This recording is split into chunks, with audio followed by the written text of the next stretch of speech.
Really quickly, rode for me at Woodbine in the 90s.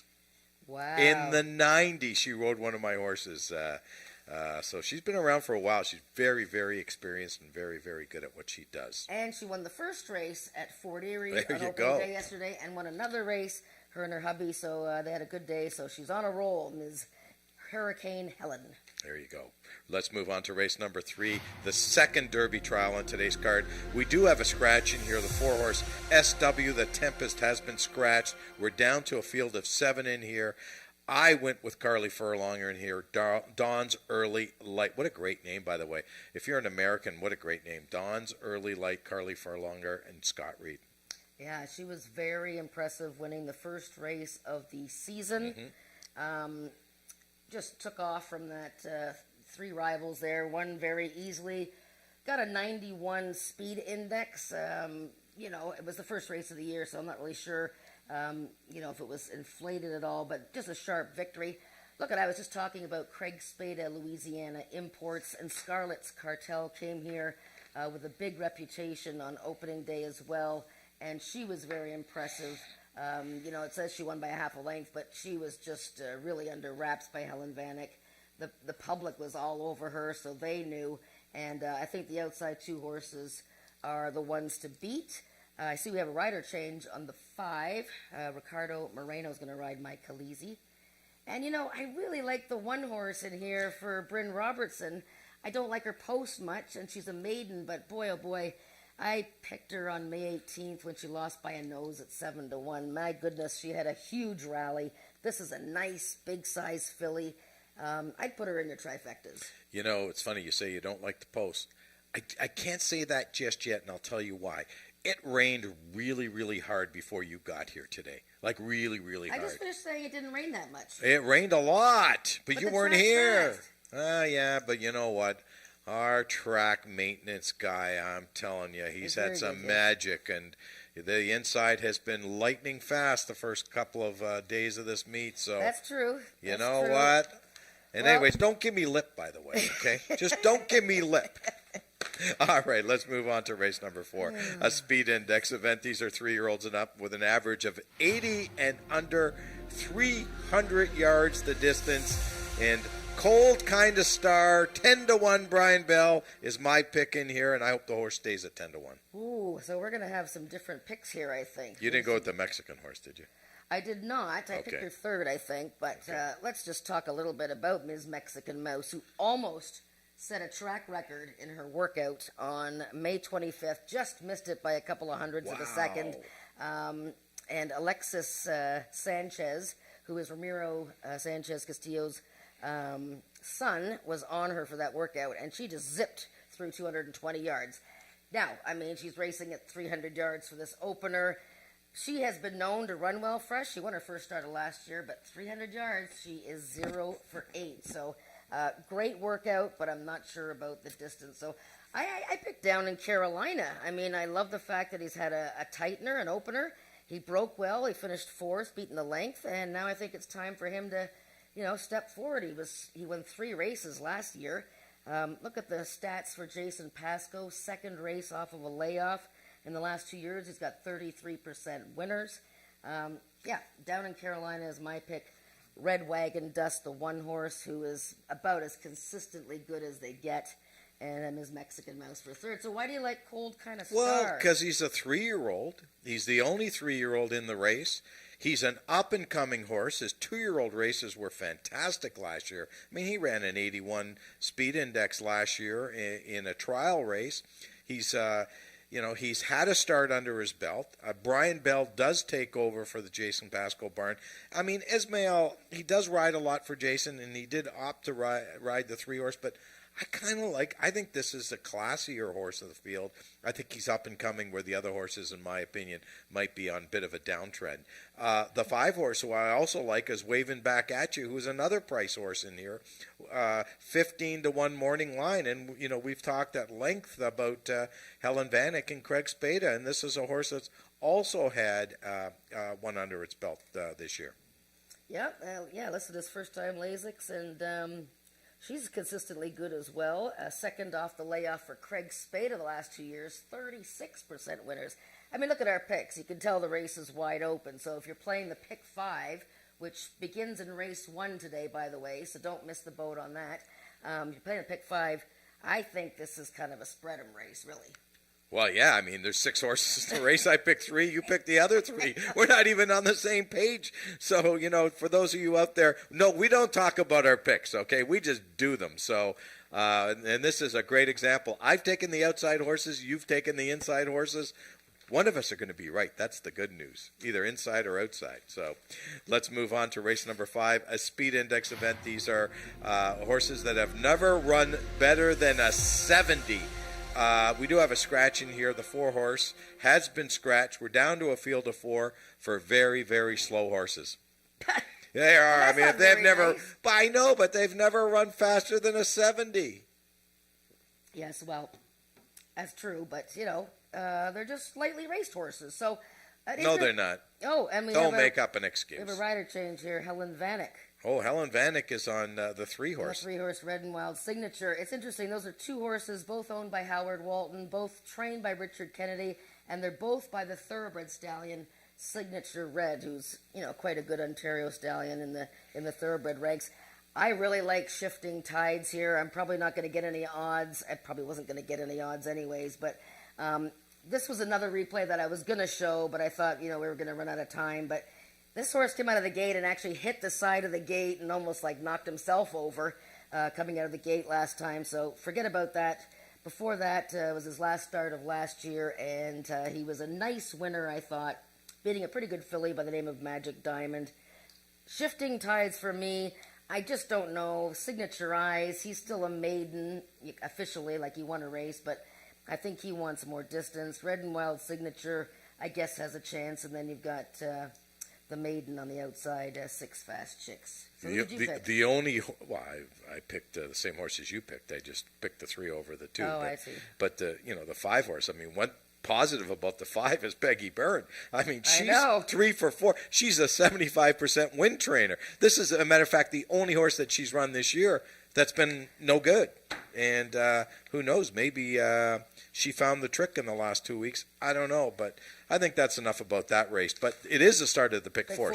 So it is an important race in that perspective. That's but right. Now we're going to get into some really, really nice races. We're going to move on to race number 6, which is an allowance event for 3-year-olds and up who have never won 4 races, or Ontario breds, which have never won 5 races. We do have a scratch in here, the 4 horse. Jumping Bojangles is scratched. We're down to a field of 5. But wow, I mean, we've got 2, well, more than 2, but these are all nice horses. And the 6 horse is the question marks. Here's an 870 horse running 300 yards. Yeah, and hopefully we'll see her in one of our first turn or hook races of the season, SW Artemisia. She loves distance races, so she's shortening up for her return to Ajax. She's only raced at Ajax 2 times. I didn't pick her anywhere. I mean, look, this is the return of, sorry about that, this is the return of the Horse of the Year from last season, First Cold Wave. The first Ontario bred and sired 2-year-old to ever be named AjaxDowns Horse of the Year. He's had 2 runs in the States. They were not too bad at all, and that was at Remington Park, and he's a 3-year-old, so we'll see how he does with those 2 nice 4-year-olds on his inside and outside. Had to be Relentless, who was so good winning his season debut May 18th, but then he was disqualified. And Twixt of Fate, boy oh boy, I mean, how many good races did he run last year and was second 4 times in those 5 starts? And Corey Spataro is coming down from his northern habitat there to ride. We also should mention that Rachel Isaacs is back off a little injury, and she is riding today as well. So we got lots of riders returning or making their 2022 debuts today. I mean, I picked the 6 horse in here. I guess what I was thinking at the time was I was hoping for a 4-horse speed duel, and the 6 horse is definitely coming off the pace. So I don't know. Maybe I was hoping for a miracle, but you're probably right. The 2-horse First Cold Wave or Twist of Fate, or Had to be Relentless is not a bad horse either, and neither is Shaken for that matter. So you know what? This is a really, really nice field.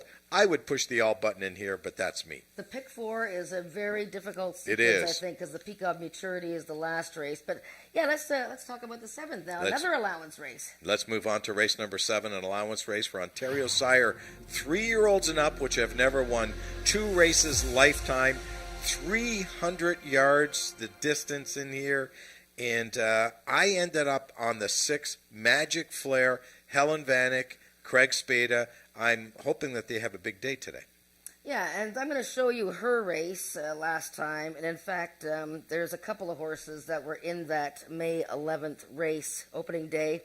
And I'm going to show both of them. So Magic Flare was in the 2 post, and Bogey Wheels was in the 5. So you don't have to watch both at the same time, but Bogey Wheels is going to have an awkward start. Magic Flare is going to be bumped around a bit.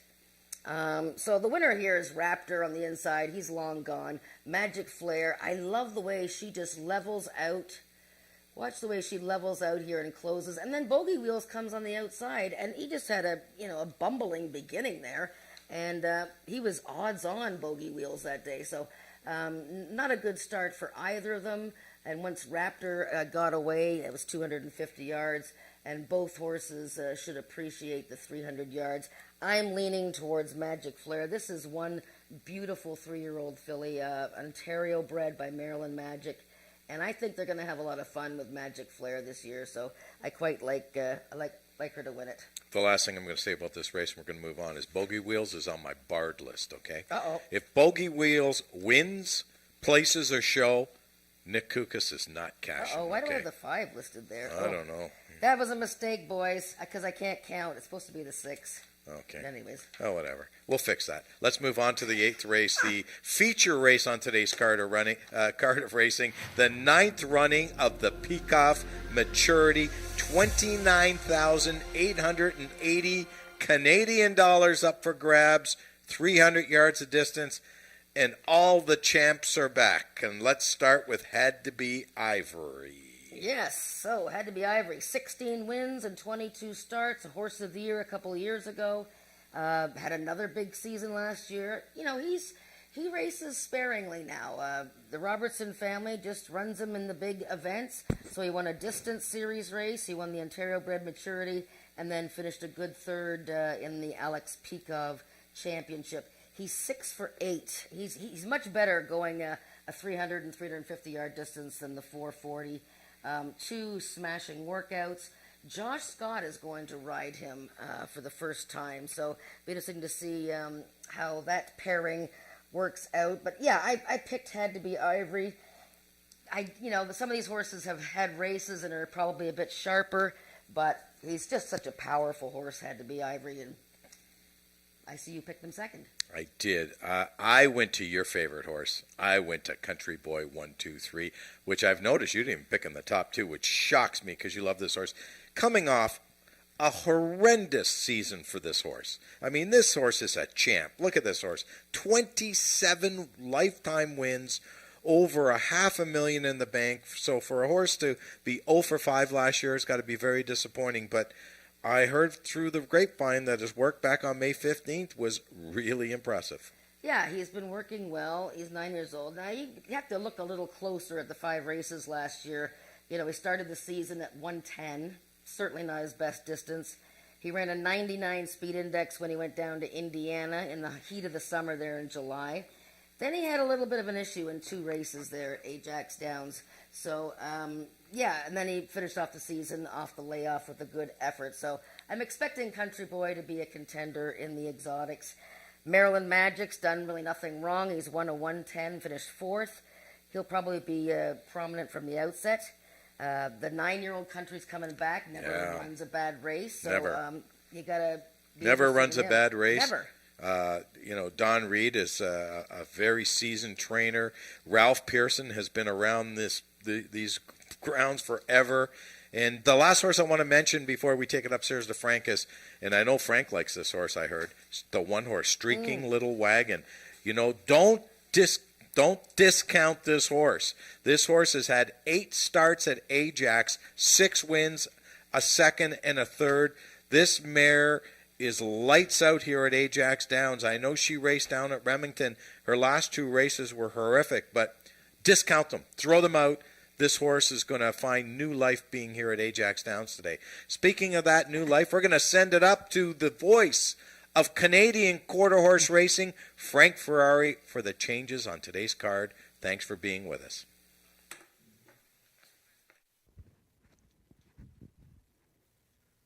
Ladies and gentlemen, good afternoon and welcome to AjaxDowns on day 4 of our 25-day meet.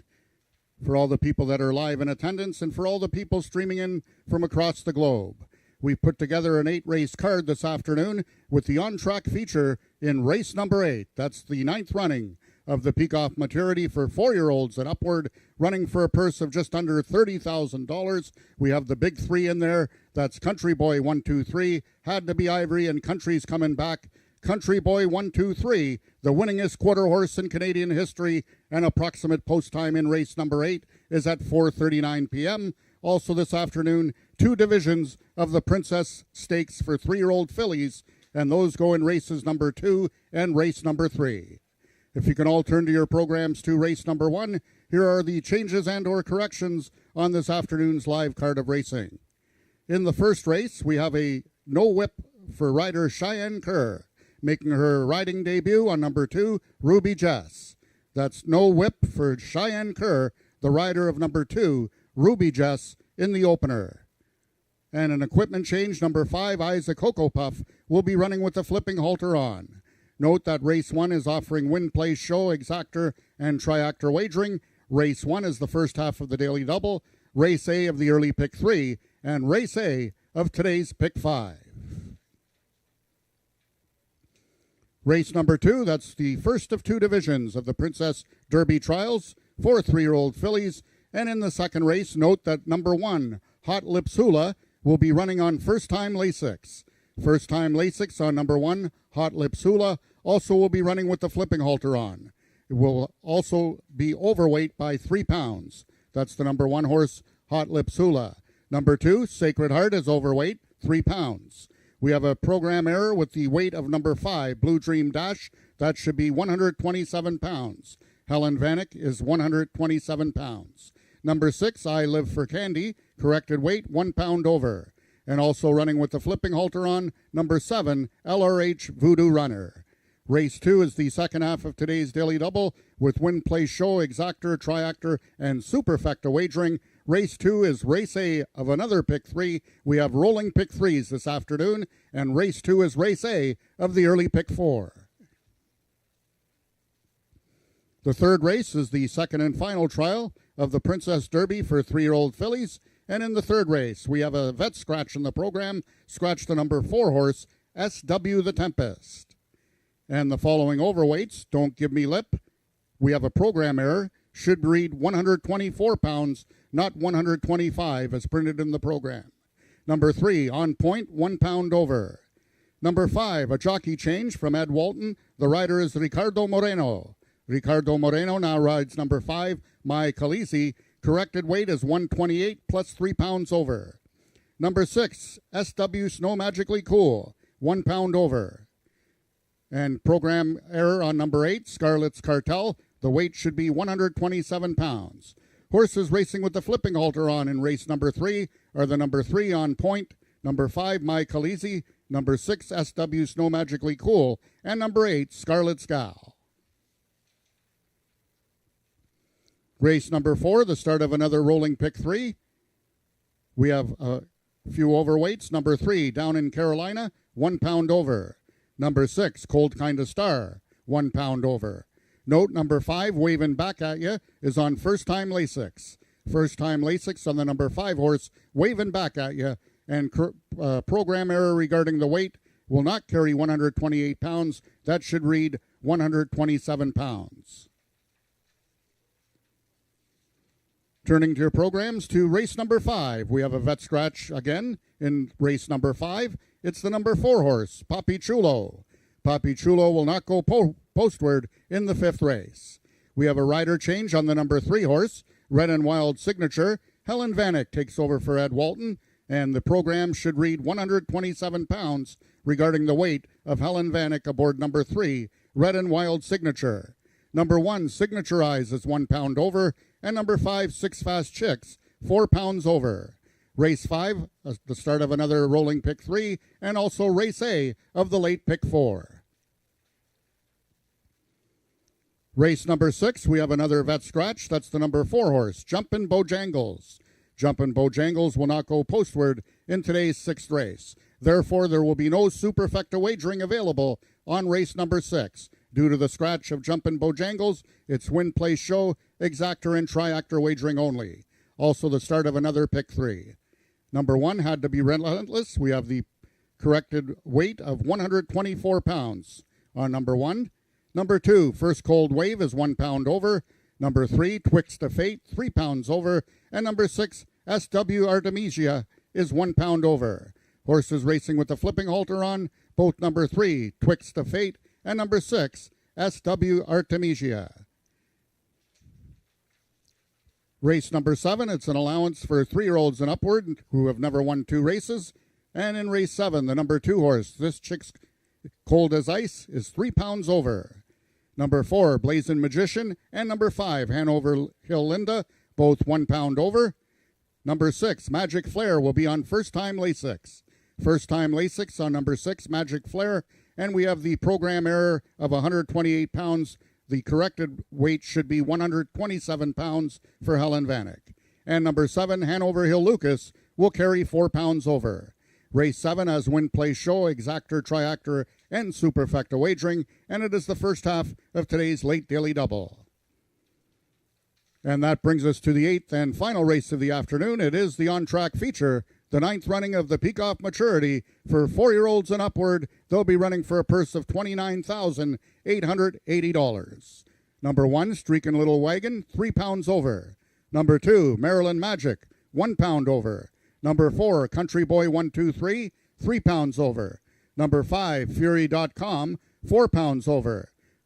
Program corrections regarding the weights of number 6, Jessa Prima Donna, carries 127 pounds, and corrected weight on number 7, program error, had to be Ivory, carries 124 pounds. Number 8, Carneros, 1 pound over, and number 9, Country Fried Chicken, 3 pounds over. Also note, number 9, Country Fried Chicken, will be running with the flipping halter off. That's an equipment change on number 9. Country Fried Chicken will be running with the flipping halter off. And the horses running with the flipping halter on are number 8, Carneros.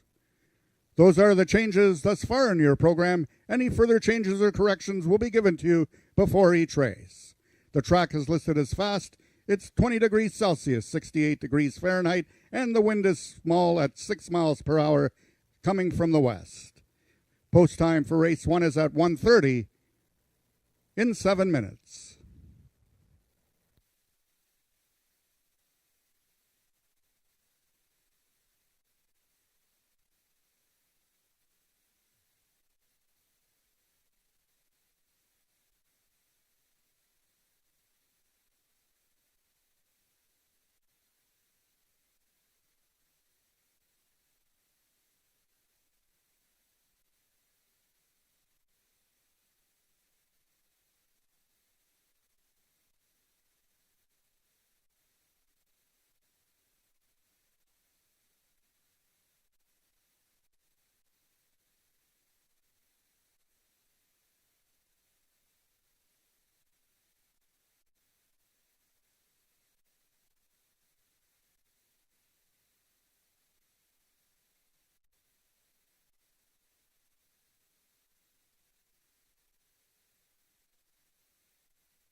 The horses are now entering the track for today's first race. It's for Ontario sired maidens, 3-year-olds and upward, running for a purse of $12,000. Number 1, I'm a Quick Corona, owned by James Bogar, trained by Barry Wood, and ridden by Tony Phillips. Number 2 is Ruby Jess, owned and trained by Daniel Stevenson, the mount to Cheyenne Kerr.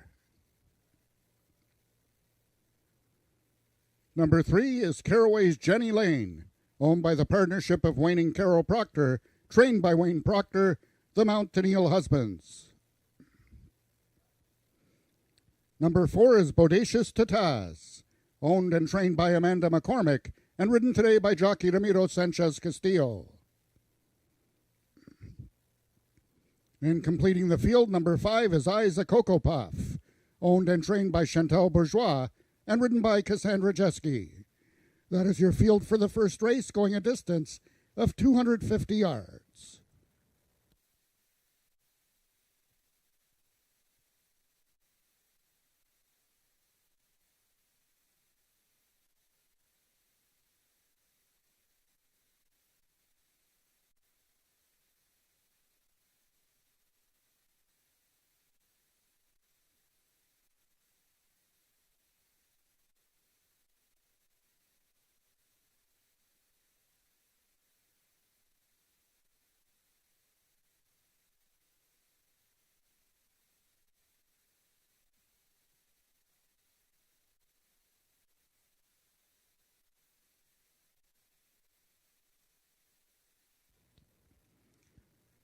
Just a reminder to make your wagers early and avoid being shut out. Race 1 starts this afternoon's early pick 5.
All the horses are now approaching the starting gates. They'll be loading shortly.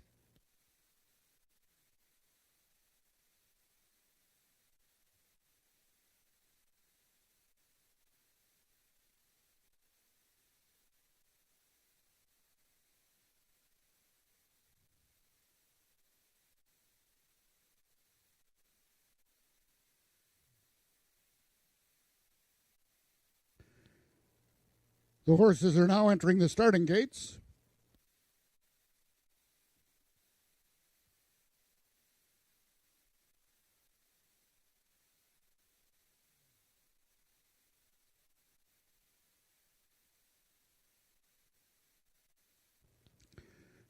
First one in is number 3, Caraway's Jenny Lane, one of 2 4-year-olds in this field. Neil Husbands with his only mount of the afternoon. Number 1 is I'm a Quick Corona. Number 2, Ruby Jess. That's rider Cheyenne Kerr making her first ever ride here at AjaxDowns in her career. And the last one in, Isa Cocoa Puff. Currently the heavy choice at 1-2 on the board. Now 3-5. I'm a Quick Corona unsettled in the gates. They're at the post. And they're off. I'm a Quick Corona broke out nicely. She has the lead by 1.25 lengths. Trailing the field is Isa Cocoa Puff. And here comes Caraway's Jenny Lane trying to split his Ruby Jess. Bodacious Tataz. They're all there at the finish. It's going to be close, but it looks like I'm a Quick Corona is going to wire the field to victory. Bodacious Tataz and Isa Cocoa Puff.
We have a photo to win in the first race between number 1, I'm a Quick Corona, and number 4, Bodacious Tataz.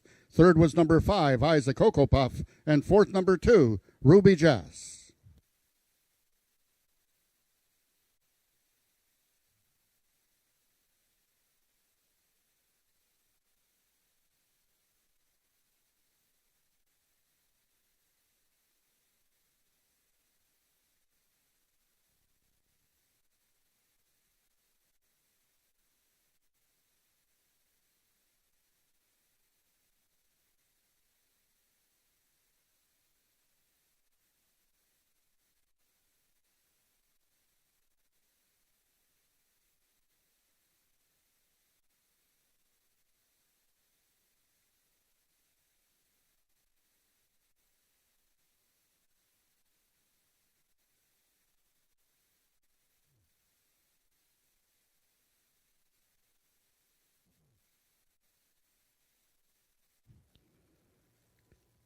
In the win photograph, it was number 1, I'm a Quick Corona, getting the victory over number 4, Bodacious Tataz.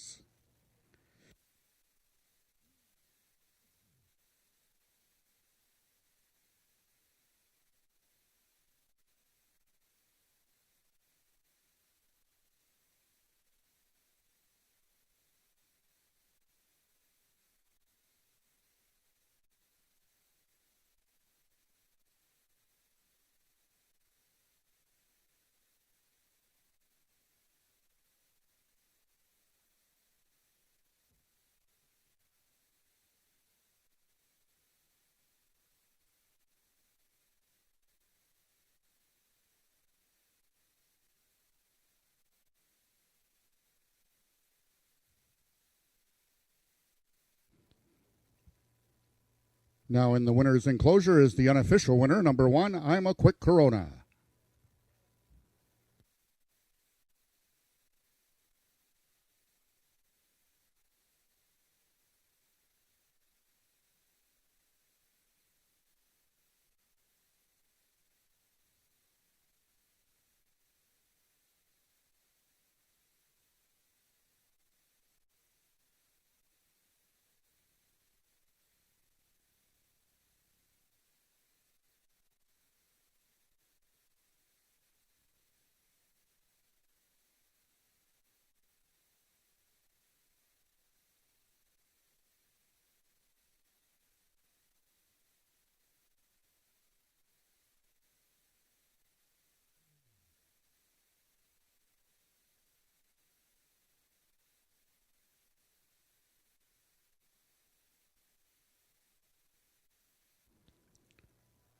The results of the first race are now official. The winner is number 1, I'm a Quick Corona, 3-year-old Bay Gelding by Caviar and Corona out of I'm a Quick Trick by All Night Shift.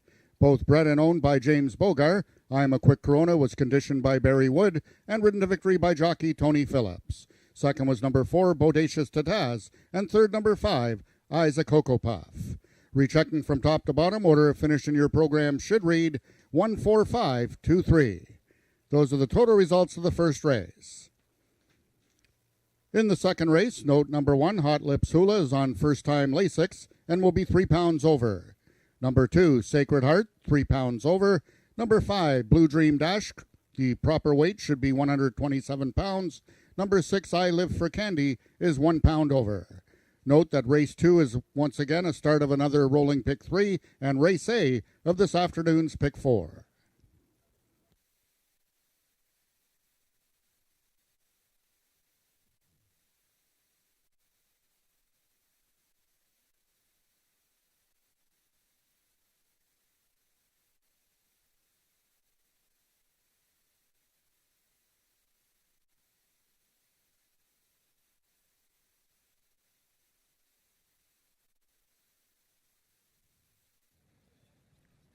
Welcome to AjaxDowns, and the first race was won by I'm a Quick Corona, the first win this season for owner James Bogar, who also bred this 3-year-old gelding, trainer Barry Wood, and the first win this season for Tony T.P. Phillips, our champion jockey here. You broke through for the first win. I guess the roll's going to start now. Tell me about the race today. I'm a Quick Corona making his second career start. Oh well, we started off and he had a little bit of bump in behind, and it took him a little while to get his strides together. And once he got going, kept going. He was drifting out a little bit, but I managed to keep him straight. And Bob's your uncle got the win. Yeah, well, it looks like you were really hustling there because that was a close finish. Did you think you had won? Well, I know it was tight, but by the looks of it, I thought I got the nose at least. And you tend to wait a couple of days before you start getting on a roll for your wins, I find, and then you just finish with a flurry. Is the roll going to start now? It should have started already, actually, but I'll take it. I'm on a roll. I mean, that Corona, that was real quick. And as the start of the season, I always say, clippity-clip-clip, with a clippity-clop-clop, with the sound of the horse's hoofs when they all reach the block, with a wiggity-whack-whack and a tippity-tap-tap, rat-tat-tat-tat. And we all screaming that. That's how we get flat out here in Ajax. And there you have it, TP's first wrap of 2022, and we have race 2 coming up shortly. Thank you.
Race number 2 is the first of our 2 Derby trials on today's card. The Princess Derby is coming up in a couple of weeks. 7,000 up for grabs in the trial.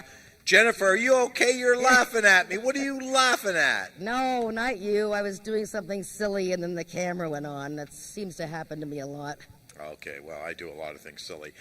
I Live for Candy, the 6 horse. Let's talk about this one. Ismael Mascara looking for his first win today. Yeah, so we both picked this horse, I do believe, Nick. Yes. And this is the filly that just missed winning the rich Alex Peikoff Futurity last fall against the boys. She was busy last year. She had 8 races at 3 different tracks and was a one-time winner. This year she's had 3 starts at Remington. Not really much to go on from those Remington races, but she met some really tough competitors there. So she fits nicely in this first trial for the Princess Derby. And like you said, the Mascara-Pasco combination has been pretty strong. Let's talk about maybe one of the horses to beat in here, the one horse, Hot Lips Hula. Corey Spataro back riding today. He's only raced one time this year. He's moved up north, so he doesn't come down too often. Hot Lips Hula's his mound in here. Yeah, and she was, our pick when she came back May 11th after that really nice debut score last fall. And she broke a bit slowly and never got involved. Now she's first-time LASIK, so does that suggest that maybe she had an internal bleeding incident as a result of that effort? I think, we should expect better. I was just talking to somebody about that, actually, that wondering why none of us had gone back to her since we loved her so much first time out this year. So maybe she'll make us all look silly. And right now, 6-1, pretty good odds. Let's talk about the dream team from Fort Erie. Craig Spada and Helen Vanek. They've got Blue Dream Dash. Yeah, and we were talking earlier about the Craig Spada imports from Louisiana that do very well here, and we'll see another one in the second trial coming up. This filly hasn't raced here yet, but she won her finale, her most recent start in March at Louisiana Downs. Note that she won that day with an 86 speed index, and 3 fillies behind her in that restricted race have all come back to win their next starts. The second place finisher came back and won with an 83. So I think she's going to like stretching out as well, Blue Dream Dash. So you can't ignore these Spada invaders by any stretch. And Helen Vanek on a roll. She was riding opening day at Fort Erie yesterday and won a couple of starts. Let's talk lastly about the 3 horse, Oh My God, who you like a little bit in here. This horse is 1 for 1 this year. Broke her maiden back on May the 22nd. And hopped at the start and closed well, and you showed a replay on the pregame show. Yeah, not only did she jump up at the start of that race, but then a rival beside her sort of smashed her sideways. She just dug in and won that race by a neck. It was very impressive, and into a very strong headwind as well. So I expect this filly to be in contention for the trifecta, superfecta, and of course we have to remember that there's an initial pick 4 starting here as well. I think we forgot about that in the pregame show. So if you missed the pick 5 in race 1, we have a pick 4 here and then another pick 4 later on. There you go. The start of today's first pick 4 is coming to you in 8 minutes. Both Jen and I will be with you for the run-up to race number 2.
The fillies are now parading onto the track for the second race. It's the first of two trials for the Princess Derby trials for 3-year-old fillies, running for a purse of $7,000.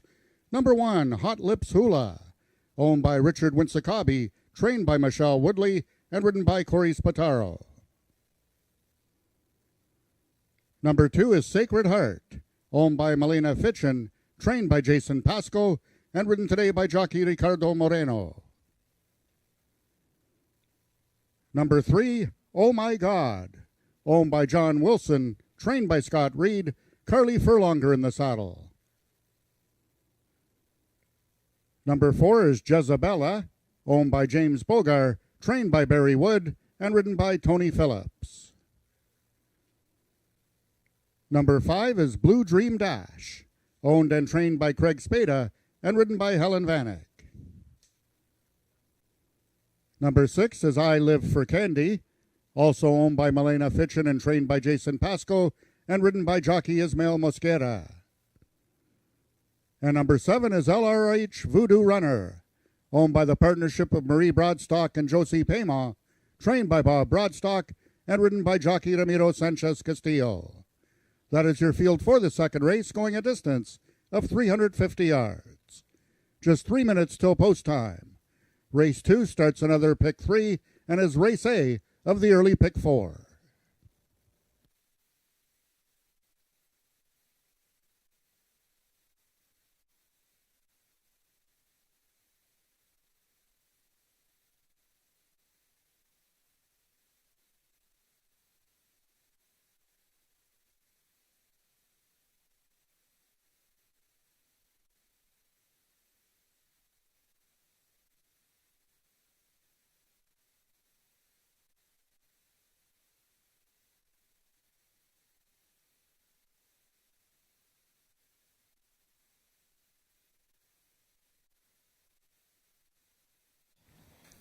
Okay, race number 2, the first of our 2 Derby trials, are coming up in about 2 minutes, Jen.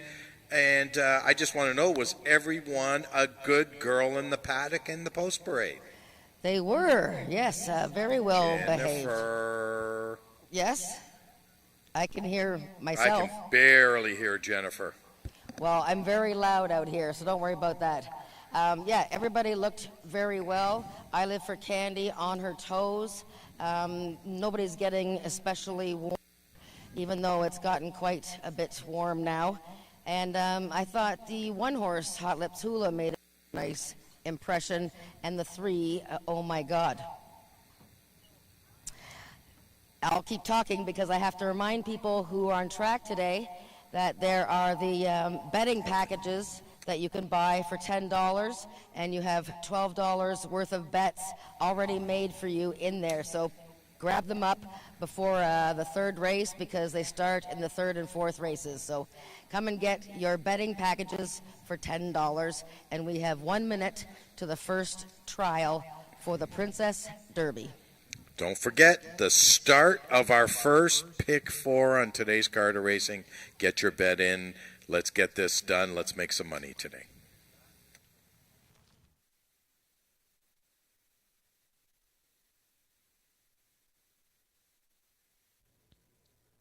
All the horses are now approaching the starting gates. Just 1 minute till post time.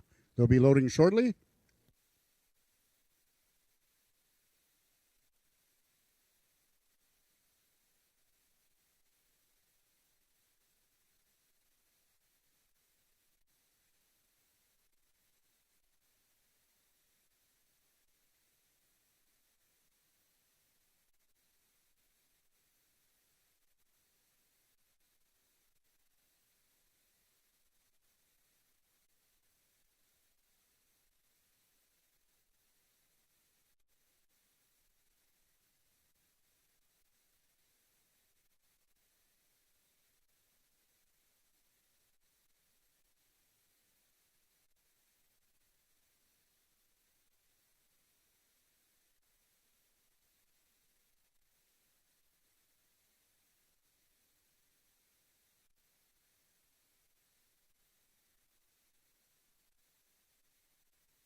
All the horses have now reached the starting point and they're loading into the gates. Number 1, Hot Lips Hula, and number 2, Sacred Heart. One of 2 in this field for Jason Pasco are in. Both number 5, Blue Dream Dash, and number 6, I Live for Candy, are both in. Number 3, Oh My God, goes in. 2 left to load. They are number 7, LRH Voodoo Runner from the outside. And the last one, number 4, Jezebella, one of 2 maidens in this field. Trying to give Bogar and Phillips back-to-back races. They're at the post. And they're off. Out quickest was Sacred Heart. To his inside is Hot Lips Hula. And now trying to come over is Oh My God. From the far outside, LRH Voodoo running. Has some run, as does I Live for Candy. They're all in deep stretch. It's Sacred Heart. Oh my God. Oh my God. Picture time. An outside close by I Live for Candy has forced that win photo with Oh my God. Sacred Heart finished third.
In the photograph, the unofficial winner of the second race was number 6, I Live for Candy. We've got a place photo between number 3, Oh My God, and number 2, Sacred Heart. Fourth was number 7, LRH Voodoo Runner.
In the place photo, it was number 3, Oh My God, finishing second, with number 2, Sacred Heart, finishing third.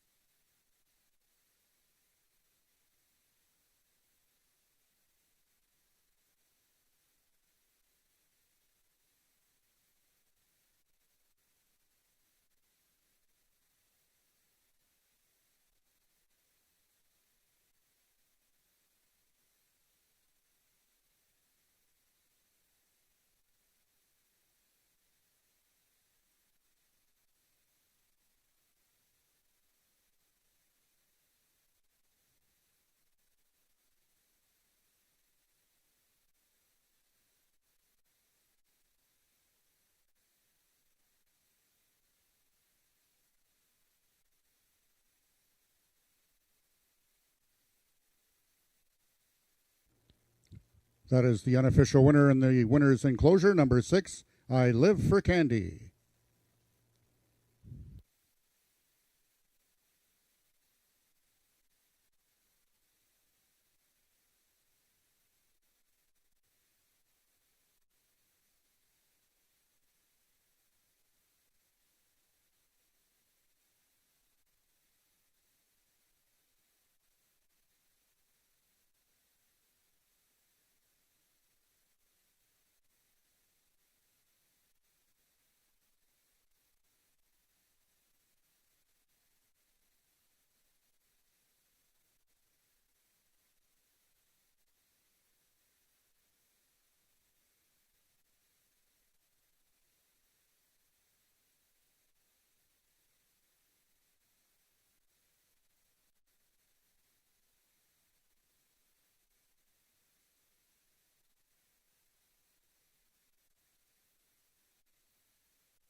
The results of the second race are now official. The winner is number 6, I Live for Candy, 3-year-old brown filly by a Revenant out of Isa Candy Maker by Isa Special. Foaled in Wyoming by Clay Hink, I Live for Candy is owned by Milena Fitchin, trained by Jason Pasco, and ridden to victory by jockey Ismael Mosquera. Rechecking from top to bottom, your order of finish in your program should read 532 6 DNF 14. Those are the total results of the second race. In this upcoming third race, we have a vet scratch in your program. Scratch the number 4 horse, SW The Tempest. We have a jockey change aboard number 5, My Khaleesi. The new rider will be Ricardo Moreno. The weight in the program will be 128 plus 3 pounds over. We have a program error with the weight on number 1, Don't Give Me Lip. That should be 124 pounds on number 1, Don't Give Me Lip. Number 3, On Point, is 1 pound over, as is number 6, SW Snow Magically Cool, 1 pound over. And also program error on the weight of number 8, Scarlet's Cartel. That should read 127 pounds. Race 3 is another start of the rolling pick 3. We have superfecta wagering available in this upcoming third race.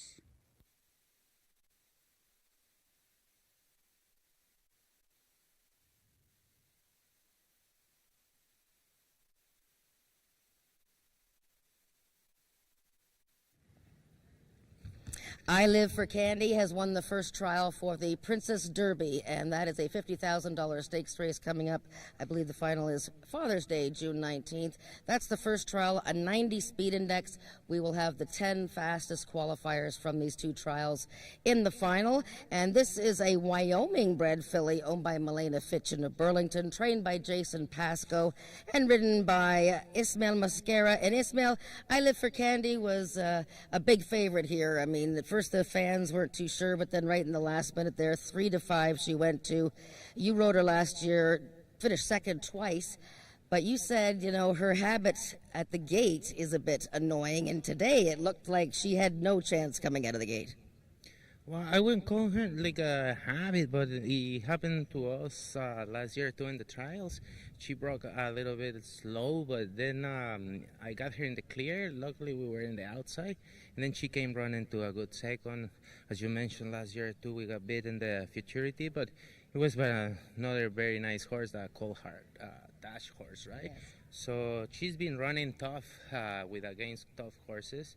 And today it goes to show, she broke a bit slow, tried to give her a clean path to run, and then she just smoked them by. So very nice to see.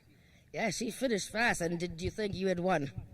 Yes, we were moving faster than the rest, so I thought we'll cross first at the wire.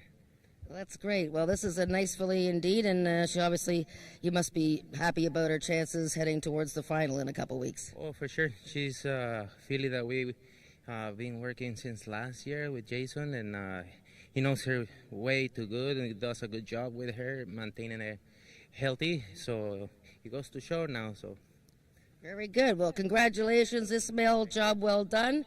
Keep up the good work. That's our rider that rides at Woodbine, Fort Erie, and Ajax Downs. If we had any more tracks, he'd be riding at those ones too. But congratulations to I Live for Candy. She's won the first trial, a 90 speed index for Jason Pascoe and owner Milena Fitchin. We have the second trial coming up.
Race number 3 coming up in about 11 minutes. The second of our 2 Derby trials on today's card. We do have a scratch in here. The 4 horses scratch. We're down to a field of 7.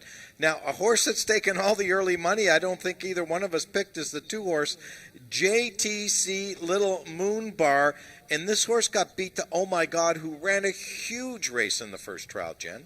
Yeah, that was a really exciting trial. I'm still amazed that the 6 horse got up to win. I thought, oh my God, Scott Reed and Carly Furlonger had won the race. But yeah, they ran great. So JTC Little Moon Bar, I mean, that was her first start of the year in that maiden event, only her second career race, and her first race for Dawn Reed.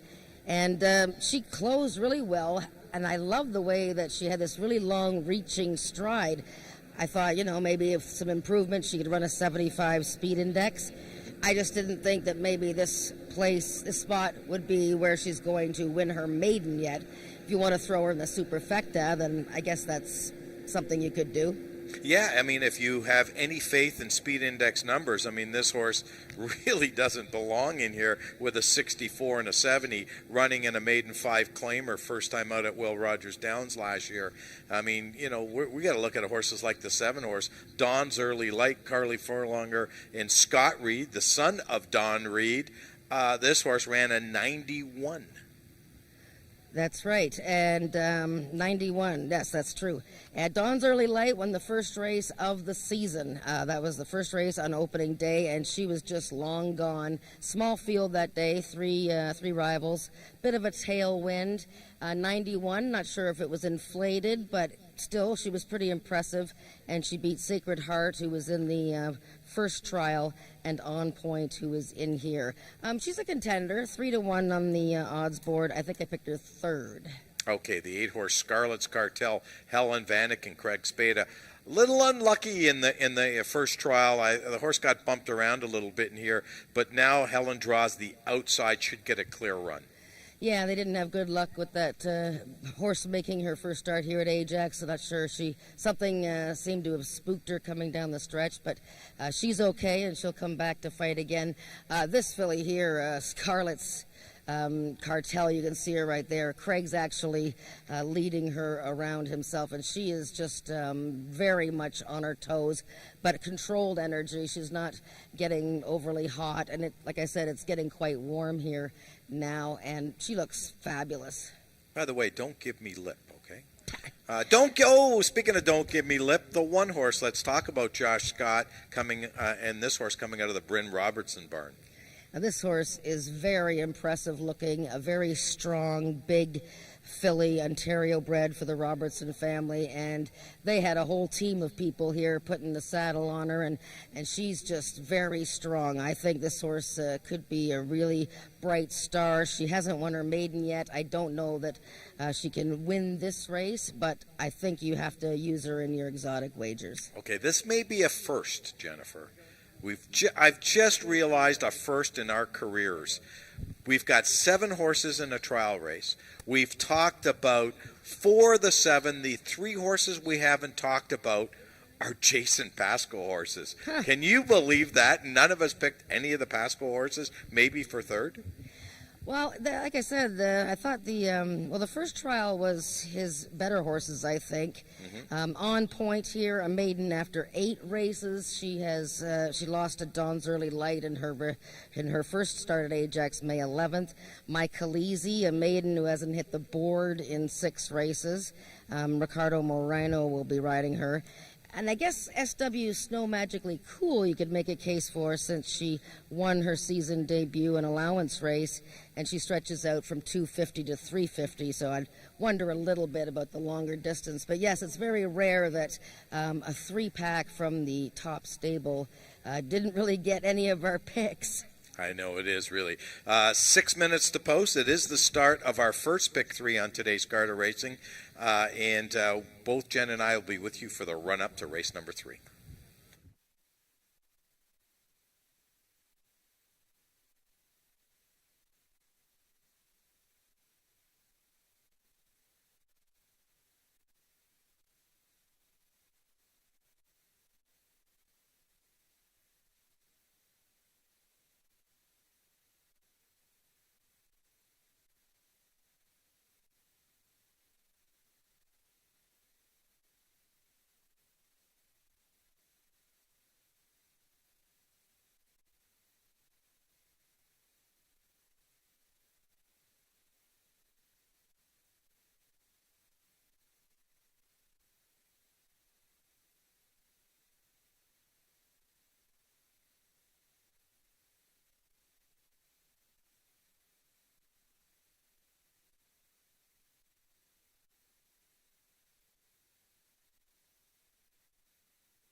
The fillies are now entering the track for the third race. It's the second and final trial of the Princess Derby Trials for 3-year-old fillies, running for a purse of $7,000.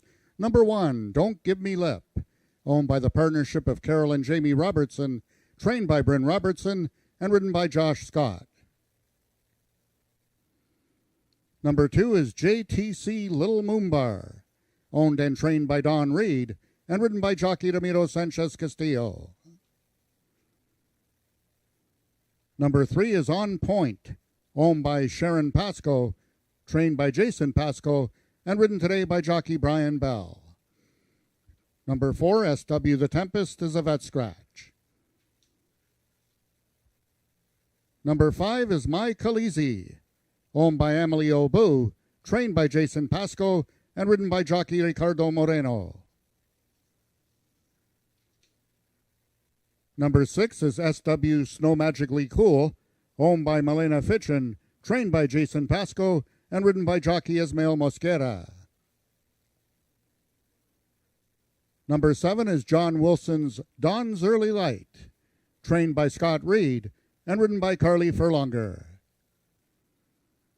And number 8 is Scarlet's Cartel, owned and trained by Craig Spada, Helen Vanek in the irons.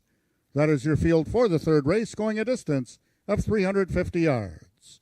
3 minutes till post time.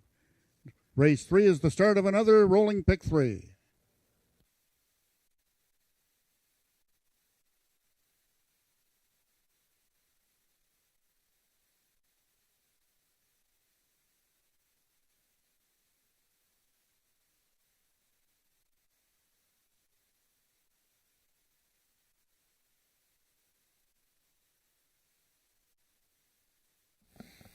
Okay, race 3 coming up in 2 minutes, Jen, and the second of our 2 Princess Derby trials.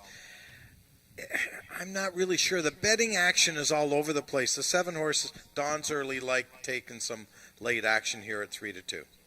Yeah, and she might get the pick of the post parade here. She looks absolutely remarkable, doing a little rocking horse thing in the post parade here. You know, just very, very proud, very on her toes, and just looking like she's ready to go. So she looks very good.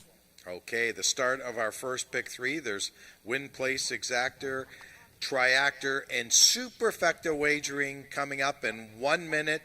Don't get shut out. Get that wager in quickly. We'll see you after race number 3.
All the fillies now are approaching the starting gates. They'll be loading shortly.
All the horses have now reached the starting gates. It's post time.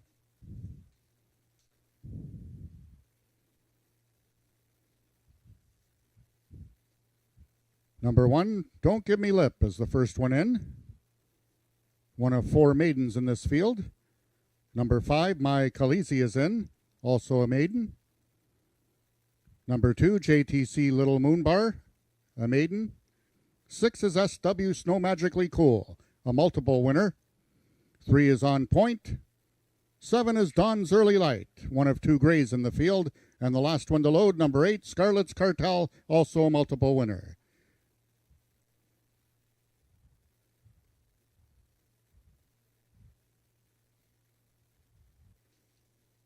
They're at the post. Gate is open on the number 7 horse, Dawn's Early Light. We will have to restart the timer as they close the starting gates. Race is time sensitive, therefore they're all set. And they're off. Dawn's Early Light on the extreme outside. To his outside is Scarlet's Cartel. We have a slew in the center of the track, which is On Point. JTC Little Moonbar. On the outside, it's Dawn's Early Light. And now shooting through is SW Snow Magically Cool. Those 2 coming down to the wire. SW Snow Magically Cool is going to win it. Looks like Dawn's Early Light for 3rd.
The unofficial winner of the 3rd race was number 6, SW Snow Magically Cool. Finishing 2nd was number 2, JTC Little Moonbar. It was number 8, Scarlet's Cartel, getting 3rd over number 7, Dawn's Early Light, finishing 4th.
Now entering the winners enclosure is your unofficial winner, number 6, SW Snow Magically Cool, for the trio of Milena Fitchin, Jason Pasco, and Ismail Mosquera, back-to-back winners for the trio.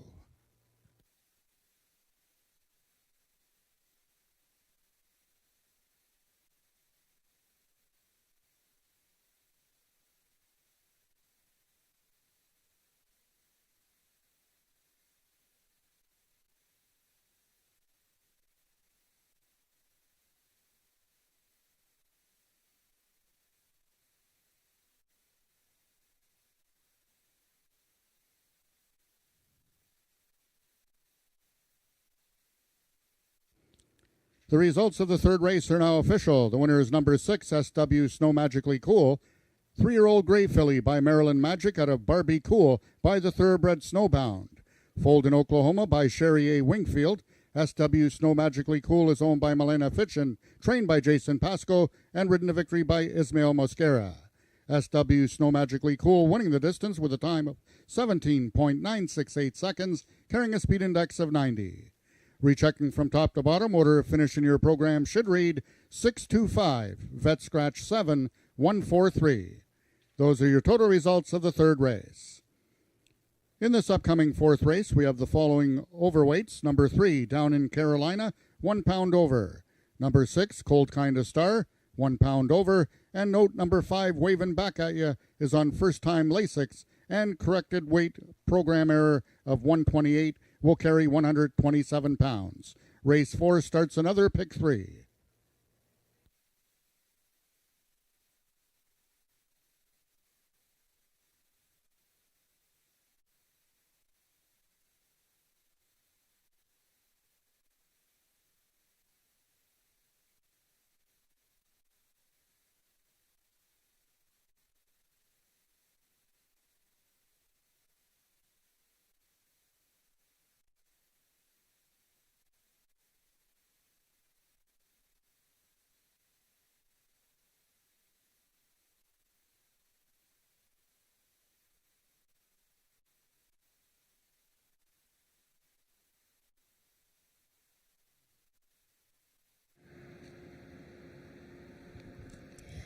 Well, the second Princess Derby trial has yet again gone to a Milena Fitchin runner, trainer Jason Pasco, and jockey Ismail Mosquera. This is an Oklahoma-bred gray filly, but Ontario-sired SW Snow Magically Cool, and she ran an 89 speed index, so we'll be waiting to see who the 10 qualifiers are for the final coming up June 19th, Father's Day, a $50,000 final.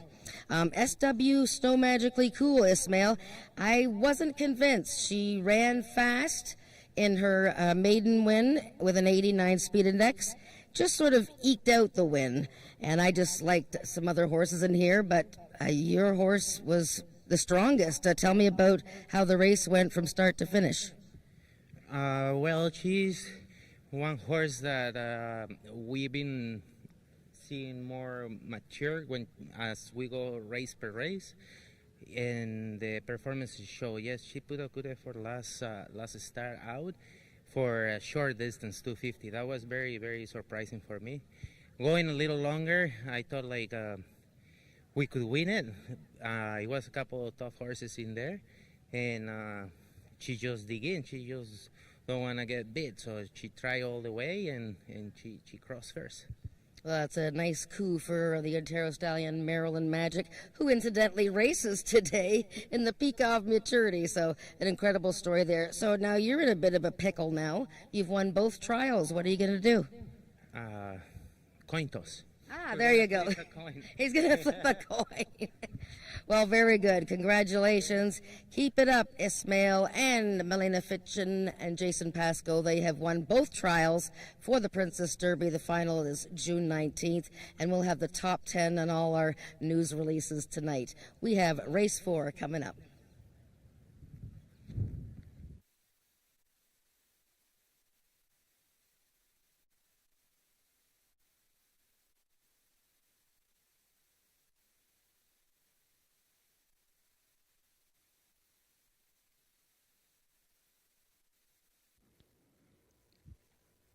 Also, ladies and gentlemen, to anyone that purchased a quarter horse program, you will now be eligible for a free Frosty, as one of our jockeys has won 2 races this afternoon. That's jockey Ismail Mosquera.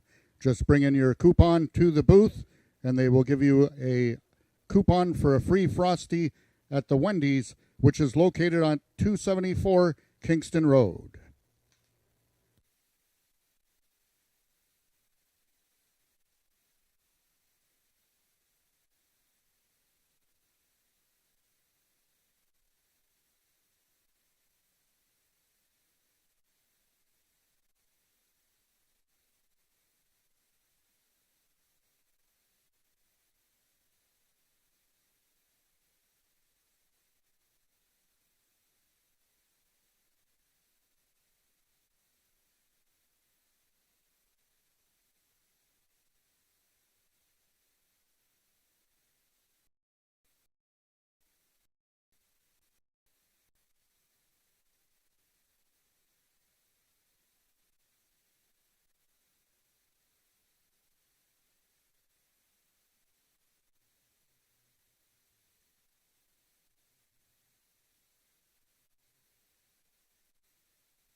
Race number 4 is a speed index event.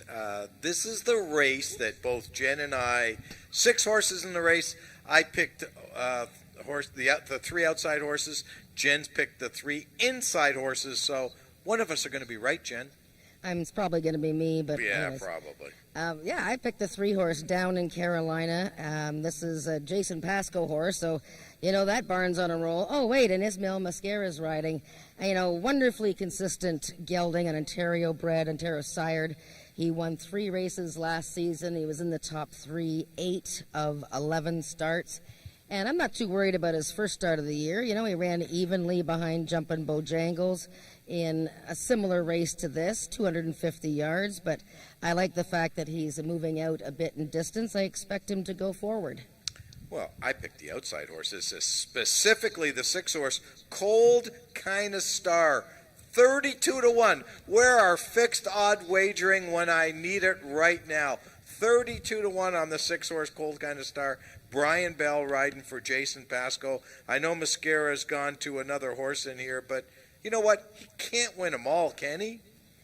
Well, he can come pretty close, but, I picked this horse last time, Cold Kinda Star, an Ontario sired and bred fellow for Belinda Taggart, but I thought he was quite dull that day, and I don't know if it's just because it was his first start of the year.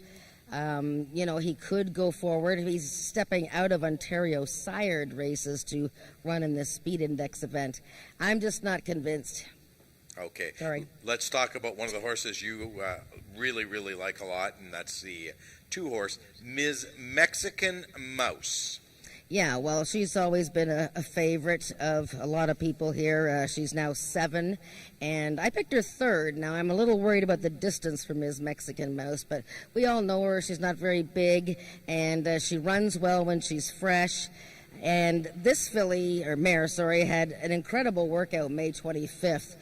Almost broke the track record for 220 yards. Now she worked from the pole, so it wasn't from the gate, but so she had a running start at it. But what a fast workout that was. Like I said, the distance is a question, but she runs well when she's fresh, and she just makes a great appearance. Okay, let's talk about the 4-horse. 'Cause I Can Jump, Cassandra Jeske and Peggy Byrne. I mean, this outfit has been amazing this year, winning 3 of 4 starts, including this mare who won on May 22nd. Yeah, so now we're seeing these horses make their second starts back. They've all been well prepared, and Cassandra Jeske's been a big part of that for the Peggy Byrne team. 'Cause I Can Jump outfinished the gelding Awana Corona in that 1 level lower speed index event at 250, so we'll see how she does stretching out a bit in distance here and meeting slightly tougher. The 1-horse Red Wagon Dusk, very, very consistent 5-year-old gelding, 13 starts, 10 times in the money, including 5 for 6 in 2021. Yeah, he never runs a bad race, this guy, and he was 3rd in his season debut last year, went on Lasix, went on to win a couple of races, and Tony Phillips and him get along very well. He's run well from the rail post, too, in his career. He should go forward off of that first outing, and he drops 1 level. Interesting to note that he's 0 for 5 at 300 yards, but he likes shorter and he likes longer, so I think that's just an anomaly there. You have to consider Red Wagon Dust. Yeah, except I'm not too convinced that the inside's the place you want to be. Looks like the middle of the track is probably the place you want to be today, but that could change, I guess, throughout the day. There are 7 minutes to post for race number 4, the start of a new pick 3 here. So if you're out of the pick 3 or out of the pick 4, you can start a new one in this race. That's the beauty of Ajax Downs. We'll see you after race number 4.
Back for today's fourth race, it's for 3-year-olds and upward with an average speed index of 80 and under, running for a purse of $9,000. Number 1 is Red Wagon Dust, owned and trained by Amanda McCormick and ridden by Tony Phillips.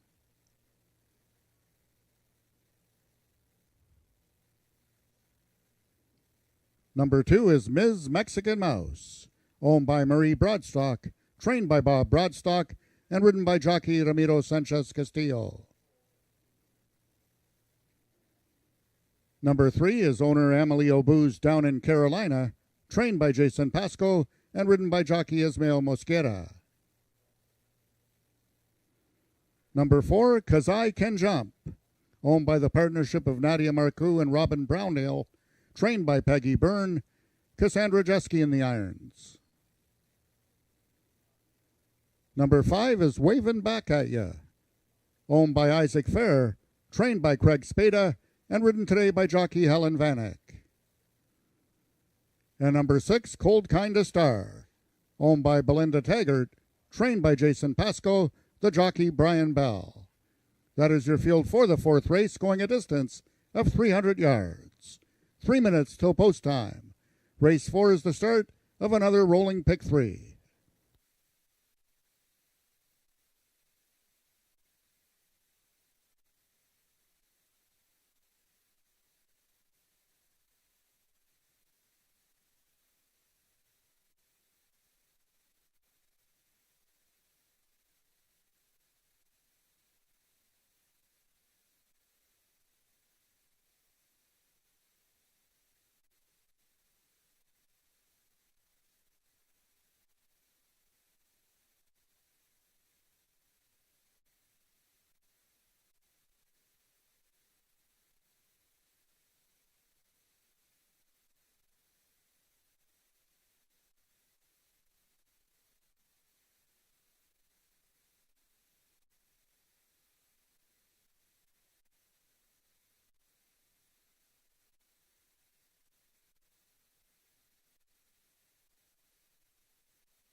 All the horses are now approaching the starting gates.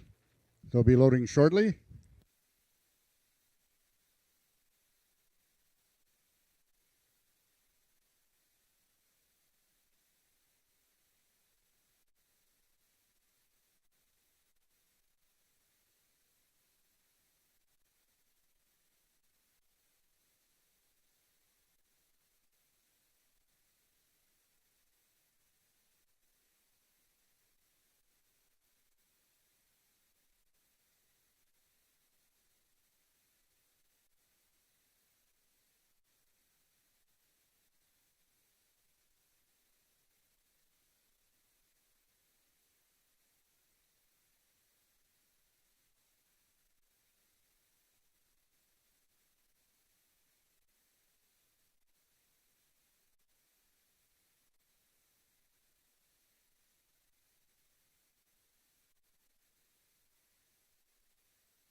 All the horses have now reached the starting point.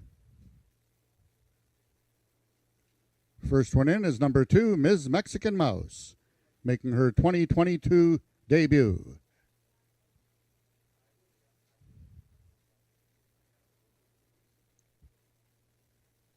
Number 3 is Down in Carolina, one of 2 in this field for Jason Pasco, trying to give Jason Pasco and Ismail Mosquera a riding triple. 4 is 'Cause I Can Jump, trying to remain undefeated in 2022. 5 is Waving Back at Ya with the first-time medication. Number 1, Red Wagon Dust along the rail. And 6 is Cold Kinda Star. They're at the post. And they're off. Out quickly towards the inside was Red Wagon Dust. Away second is Ms. Mexican Mouse. Third Down in Carolina. And from the outside, Waving Back at Ya. They're going to have to do some running to try and catch Red Wagon Dust. In deep stretch, Red Wagon Dust is going to win it. Second was Waving Back at Ya. We're going to have a show photo between Ms. Mexican Mouse and Down in Carolina.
The unofficial winner of the 4th race was number 1, Red Wagon Dust. Second was number 5, Waving Back at Ya.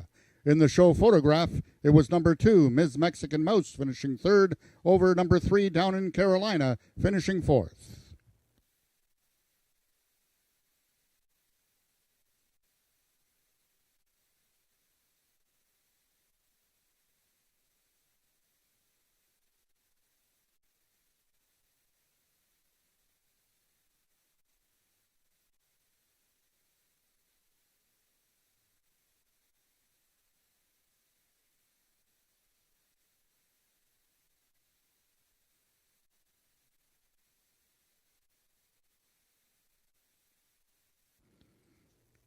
If I can have your attention, ladies and gentlemen, we have a Stewart's inquiry regarding the start on the number 4 horse, 'Cause I Can Jump. Hold on to all tickets, please. The race is under review by the stewards.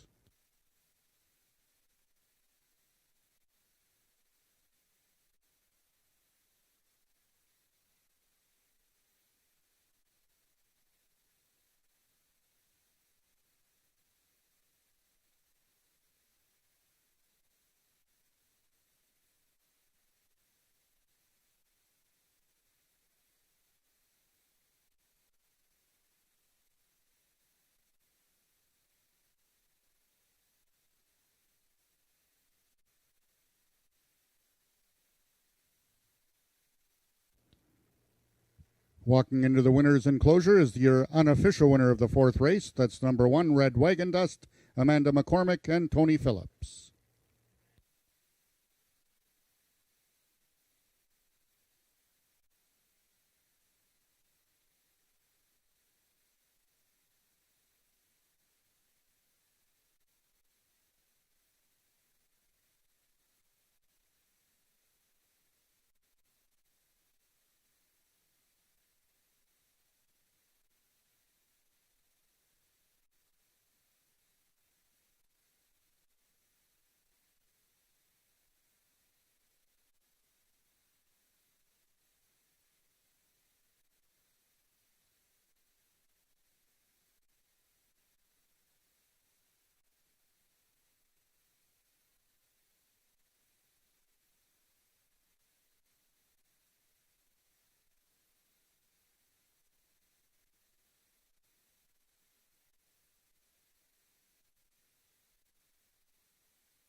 I can have your attention, ladies and gentlemen, after a review of the video, the stewards have determined that number 4, 'Cause I Can Jump, was not given a fair start. Therefore, there will be a full refund on any tickets wagered on the number 4 horse, 'Cause I Can Jump. Once again, a full refund available and given to any tickets wagered on the number 4 horse, 'Cause I Can Jump, due to an unfair start.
We will have the total rundown official momentarily.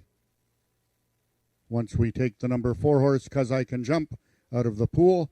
Once again, a full refund available on number 4, 'Cause I Can Jump, due to an unfair start. However, number 1, Red Wagon Dust, will become the official winner. 5-year-old Sorrel Gelding by Paint Your Wagon. Out of La Petite Rose by Firefinder.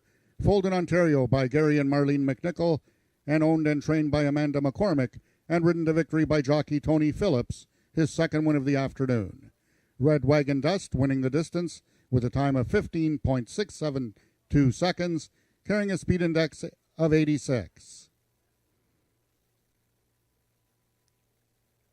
Your order of finish from top to bottom will now become 134, full refund 25. That's 134, full refund 25.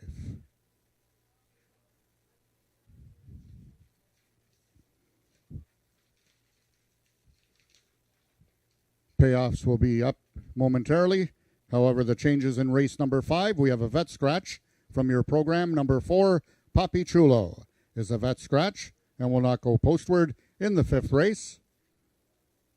We have a rider change on the number 3 horse, Red and Wild Signature.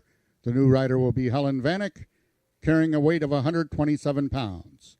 And then a couple overweights. Number 1, Signature Eyes, is 1 pound over. And number 5, Six Fast Chicks, 4 pounds over. Race 5 is another start of a rolling pick 3, and race A of the late pick 4.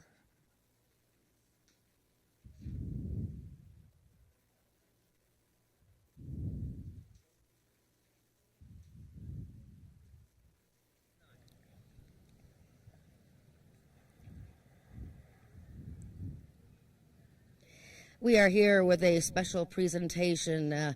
This is the award for the from the Canadian Quarter Horse Association for Trainer of the Year, and it's not just horse racing trainer of the year, but it's Canadian Quarter Horse Association, all breeds, contributions to the sport of all sports for quarter horses, and it's being made to Bryn Robertson, who is also a leading trainer here at AjaxDowns, and he runs Had to Be Ivory in the Peak of Maturity today, and he's joined by his wife Carol and his daughter Kim.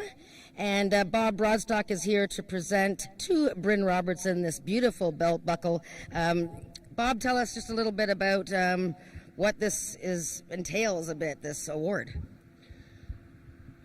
So it is all-encompassing. It's about a person's lifetime achievement and how they contribute to the greater quarter horse industry. I believe don't quote me on this, but I believe this is the first time an Ontario-based racing trainer has won this award since its inception. So all the best to Bryn. He's been here for a long, long time. It's a well-deserved award, and congratulations, sir. Thank you very much. That's it? You usually have more to say than that. Oh, I appreciate it. It's quite an honor. I was quite surprised to win it. I've only got so many years left, so maybe this is it. Thank you. Well, good luck, Bryn, in the big races today. Great to see Carol and Kim here as well. Congratulations. Bryn Robertson, winning Canadian Quarter Horse Association Trainer of the Year for all his contributions.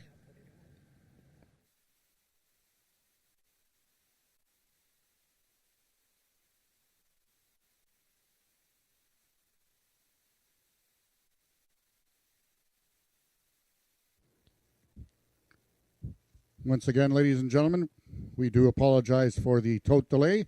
However, the prices should be up momentarily. Thank you for your patience.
Ladies and gentlemen, while we await the prices for race number 4, I will take you through the changes on the remainder of the card as race number 5 starts the late pick 4. So in race number 5, we have a vet scratch in the program. Number 4, Papi Chulo, will not be running in the 5th race. There will be win, play, show, exactor, and triactor wagering available. Helen Vanek rides number 3, Red and Wild Signature. In the 6th race, we have a vet scratch. Scratch the number 4 horse, Jumpin' Bojangles. Number 4, Jumpin' Bojangles, will not run in this afternoon's 6th race. There will be no superfecta wagering in race 6. due to the scratch of Jumpin' Bojangles. Just win, play, show, exactor, and triactor wagering, and it is the start of a late pick 3.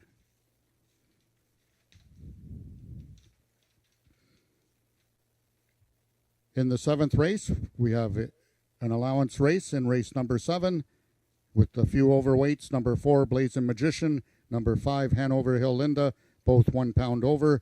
Number 2, This Chick's Cold as Ice, is 3 pounds over. And number 7, Hanover Hill Lucas, 4 pounds over. And note number 6, Magic Flare, will be on first time Lasix.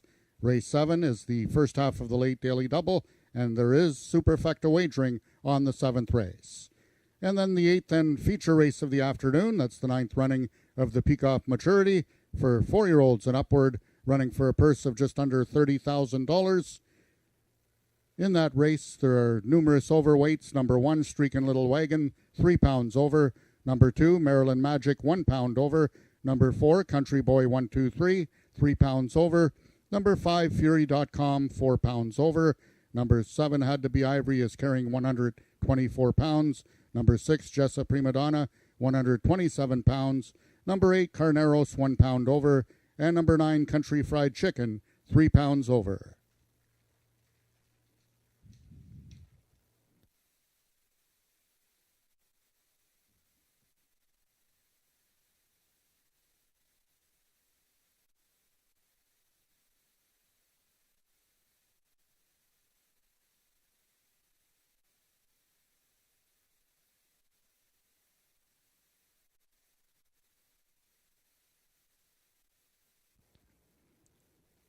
Also a reminder, once again, due to another jockey now winning 2 races this afternoon, that's Tony Phillips and Ismail Mosquera. Both have won all 4 races. Therefore, you are eligible for a free Frosty at the Wendy's on Kingston Road. Just bring in the program coupon to the merchandise booth, and they will give you the voucher for a free Frosty.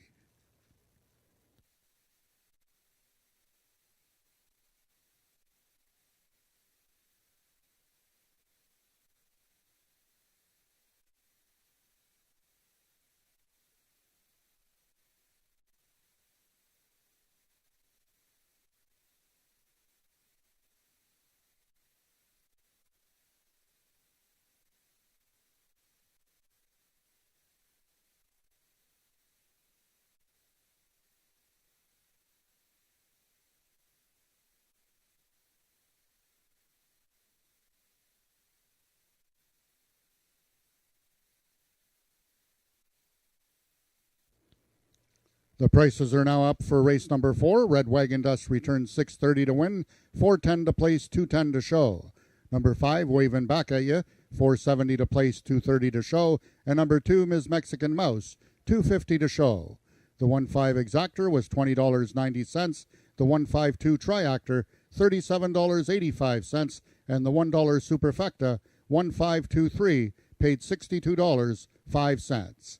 The dollar pick 3, the numbers 661, returned $34.15.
The horses are now on the track for today's fifth race. It's for 3-year-olds and upward with a speed index that has never been better than 70, running for a purse of $8,000.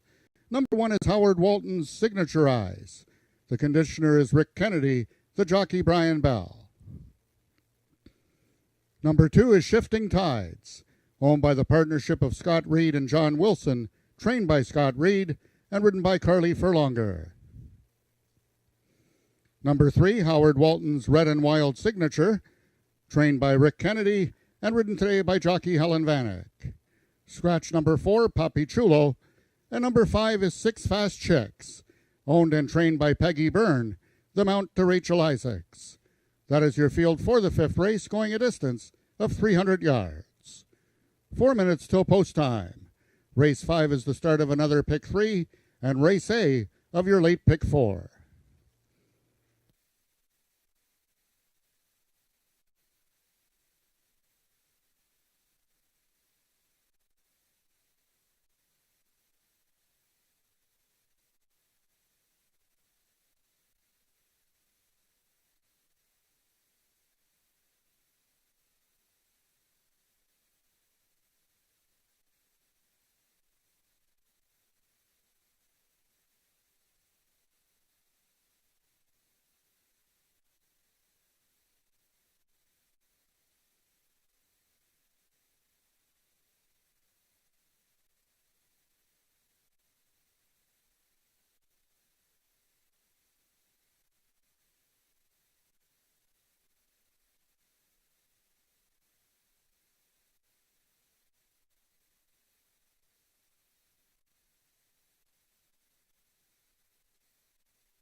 All the horses are now approaching the starting gates.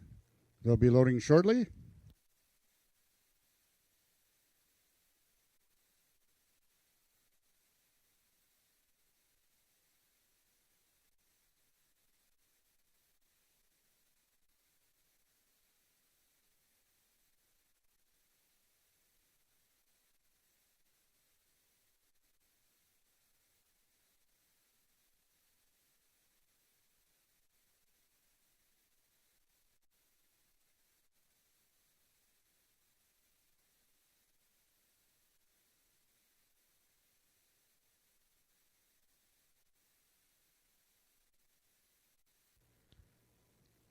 All the horses have now reached the starting point. It's post time. Number 1, Signature Eyes, one of 2 in this field for Howard Walton and Rick Kennedy, making its 2022 debut. Jockey Brian Bell aboard. Number 2 is Shifting Tides for Furlonger and Scott Reed. Number 3, Red and Wild Signature, ridden by Helen Vanek for Howard Walton and Rick Kennedy. And the last one in is 6 Fast Chicks, Rachel Isaacs, making her 2022 riding debut. They're at the post.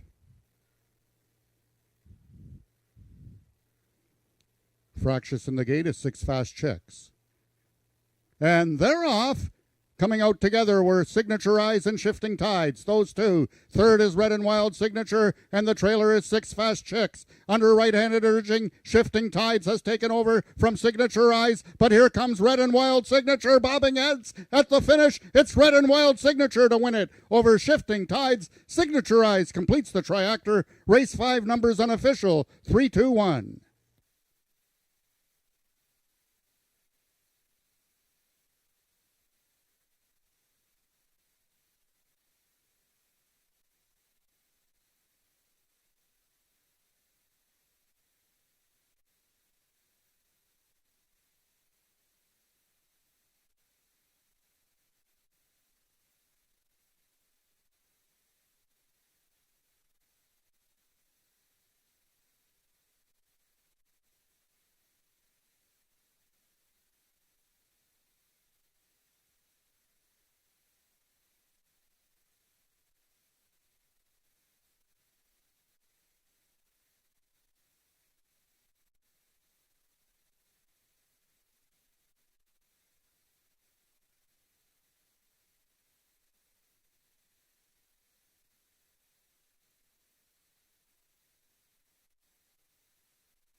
The unofficial winner of the 5th race was number 3, Red and Wild Signature. Second, number 2, Shifting Tides. Third, number 1, Signature Eyes. And fourth, number 5, 6 Fast Chicks.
The results of the 5th race are now official. The winner is number 3, Red and Wild Signature, 4-year-old Baymare by the thoroughbred Signature Red out of This Girl is Wild by Brookstone Bay. Both bred and owned by Howard Walton, Red and Wild Signature is trained by Rick Kennedy and ridden to victory by jockey Helen Vanek. Red and Wild Signature winning the distance with a time of 16.331 seconds, carrying a speed index of 64. Rechecking from top to bottom, order of finish in your program should read 3-2-1, Vet Scratch 4. Those are the total results of the 5th race. In this upcoming 6th race, we have a vet scratch in your program. Scratch the number 4 horse, Jumpin' Bojangles. And the overweights, number 2, First Cold Wave, and number 6, SW Artemisia, 1 pound over. Number 3, Twixt of Fate is 3 pounds over. And the program error corrected weight of number 1, Had to Be Relentless, is 124 pounds. Once again, there is no superfecta wagering available in this upcoming 6th race.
Race number 6 is an allowance event. These are 3-year-olds enough, which have never won 4 races or have never won 5 if they're Ontario breds. 300 yards of distance, and kind of surprising to hear, Jen, the one horse Had to Be Relentless is 2-5 right now. Well, he is coming off a win, an unofficial win in his season debut when he got that victory by a head in a speed index race, but he was judged guilty of bumping the second place finisher, Just a Prima Donna, so he was disqualified. But, I mean, this horse is a stakes-placed 4-year-old who showed all kinds of improvement at 3. He's a half-brother to Had to Be Ivory, the horse of the year. He's a very strong, good stretch runner, so it doesn't surprise me that he is favored, although 1-2 seems a bit on the low side. Now, the other horse that's taking some early action, that was my pick in this race, is the 6 horse, the 870 horse, making his debut here at Ajax Downs, going a very short distance for him, 300 yards. Can he even get warmed up going 300? Yeah, that's one of the Jason Pascoe starters here, SW Artemisia. And, yeah, she's only raced at Ajax 2 times in her career and has only raced at this 300-yard distance once and finished second. But, yeah, as you said, the last few years she's been racing at 870 yards. So I'm sure this is just a means to an end. So we're going to have a turn race at a longer distance coming up soon this month, so it's probably a prep for her, as it were. Okay, let's talk about a horse you like in here, the 2-horse First Cold Wave. First Cold Wave, last year's Horse of the Year at Ajax Downs, and he won 4 of 7 races, including the Alex Peikoff Futurity worth $115,000. It's very rare that a 2-year-old gets named a 2-year-old for Horse of the Year, and he's also Ontario sired and Ontario bred. So now he's meeting older horses. He's had 2 starts at Remington Park, and the first one was pretty good. He was 4th behind a pair of dead heat runners, and then last time it was not as good. He got a bit tired going 400 yards, but 3rd start off the layoff, and he's back on his home track here. He's just got to have to beat the older horses on either side of him. Speaking of older horses, the 3-horse Twixt the Fate for Michelle Woodley, owned by Richard Winsakabi. This 4-year-old had an okay season last year, only 1 win, but never worse than second. Yeah, very, very consistent. I'm just unlucky to not have some of those second place finishes turned into victories. Second in the of Derby and the Ontario bred Derby. So he's certainly one to consider, and he does well when he's fresh, so he should come out there firing great guns. I'm just going to give you a note that the black clouds are getting very close to being right over my head here, so get ready for some rain. Speaking of that, Shaken, the 5-horse, is the last horse in this field. Chantal Bourgeois, the owner, trainer of this horse, Cassandra Jeske in the saddle. Yes, and he had a super return outing on May 18th when just a close third to Had to Be Relentless and Just a Prima Donna. And he did the same thing last year, although last year he won a photo in his first start of the season. And he has every right to go forward off of that opener. 7 minutes to race number 6. Both Jen and I will be with you for the run-up to this race.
The horses are now entering the track for today's sixth race. It's an allowance for 3-year-olds and upward, which have never won 4 races, or for Ontario breds, which have never won 5 races, running for a purse of $12,000. Number 1 is Had to Be Relentless, owned by the partnership of Carol and Jamie Robertson, trained by Bryn Robertson, the jockey Josh Scott. Number 2 is First Cold Wave, owned by Robert Bailey, trained by Jason Pascoe, and ridden today by jockey Brian Bell. Number 3 is Richard Winsakabi's Twixt of Fate, trained by Michelle Woodley, Corey Spataro in the irons. Scratch number 4, Jumpin' Bojangles. Number 5 is Shaken, owned and trained by Chantal Bourgeois, and ridden by Cassandra Jeske. And number 6 is SW Artemisia, owned by Milena Fitchin, trained by Jason Pascoe, and ridden by jockey Ismael Mosquera. That is your field for the 6th race, going a distance of 300 yards. Just 2 minutes till post time. Race 6 is the start of the late pick 3.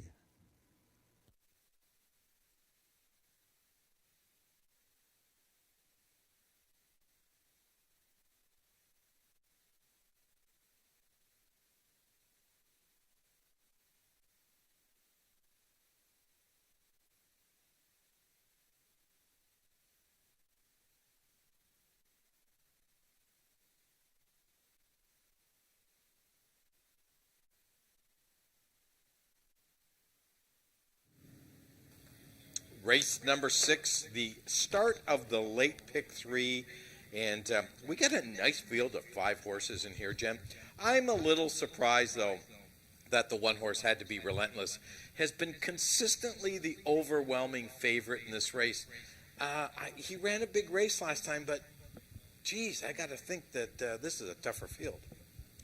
Well, I mean, recency factor. He's got the 91, and he won the race. He did get disqualified. As far as the 2 horse, the horse of the year last year, First Cold Wave, he's a 3-year-old meeting older horses for the first time. He has been racing this year, but he's not quite, perhaps not quite at the level of Had to Be Relentless just yet. Twixt of Fate hasn't raced this year. And the outside 2 horses, Shaken, he would have to really step up, and the outside horse is the long-distance horse. So, I mean, I believe it's a 3-horse race, the inside 3. I don't know if the inside is the place to be today. It might be a little bit dead compared to the middle of the track. Okay, there you go.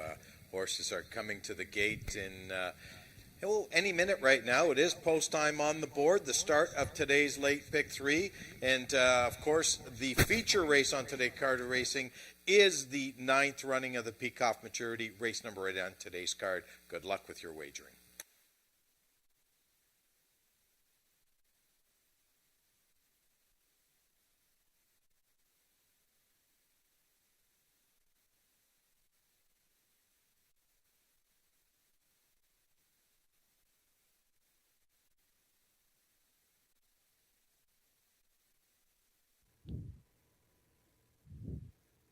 All the horses are now approaching the starting gates. They'll be loading shortly.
All the horses have now reached the starting point. It's post time. Number 2 is First Cold Wave, One of two in this field for Jason Pasco. First one in. To his inside is number 1, Had to Be Relentless. The 6-5 current choice on the board. Number 3 is Twixt of Fate. 2 left to load. They are number 5, Shaken, and number 6, SW Artemisia, making her AjaxDowns debut.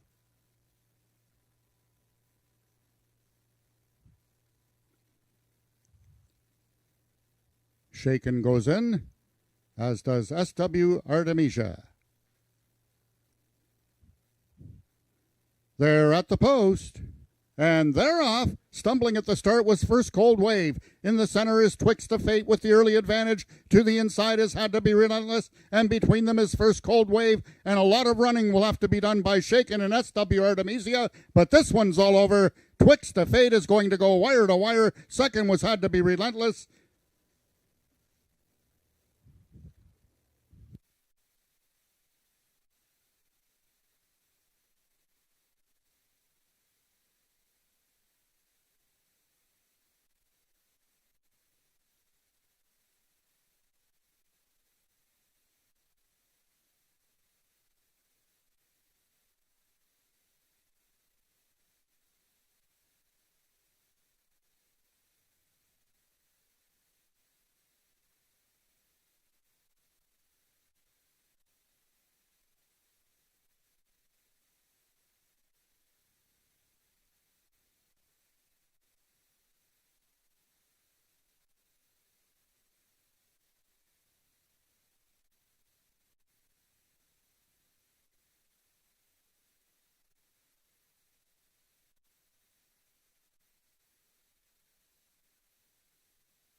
The unofficial winner of the 6th race was number 3, Twixt of Fate.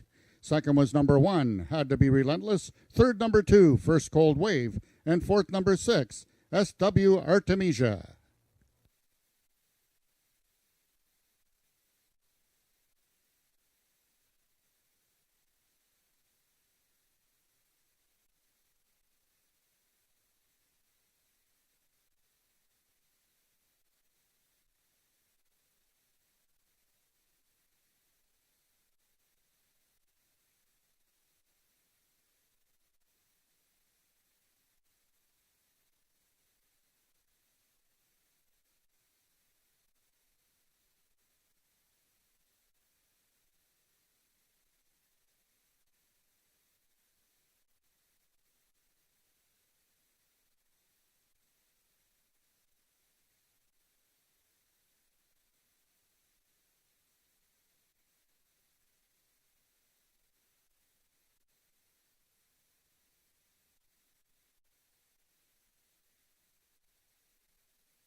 The results of the 6th race are now official. The winner is number 3, Twixt of Fate, 4-year-old Grey Gelding by Streakin' 6 Cartel out of Isa Quick by Isa Special. Foaled in Ontario by Gary McNichol, Twixt to Fate is owned by Richard Winsakabi, trained by Michelle Woodley, and ridden to victory by jockey Corey Spataro. Congratulations on the first win for Richard Winsakabi, Michelle Woodley, and Corey Spataro of the 2022 season. Twixt to Fate winning the distance with a time of 15.427 seconds, carrying a speed index of 94. Rechecking from top to bottom, order of finish in your program should read 231, vet scratch 54. Those are the total results of the 6th race. In this upcoming 7th race, the following overweights. Number 2, This Chick's Cold as Ice, 3 pounds over. Number 4, Blazing Magician, 1 pound over. Number 5, Hanover Hill Linda, 1 pound over. Number 7, Hanover Hill Lucas, 4 pounds over. Number 6, Magic Flare is on first-time Lasix and is carrying 127 pounds. Race 7 is the first half of the late daily double with superfecta wagering available in this upcoming 7th race.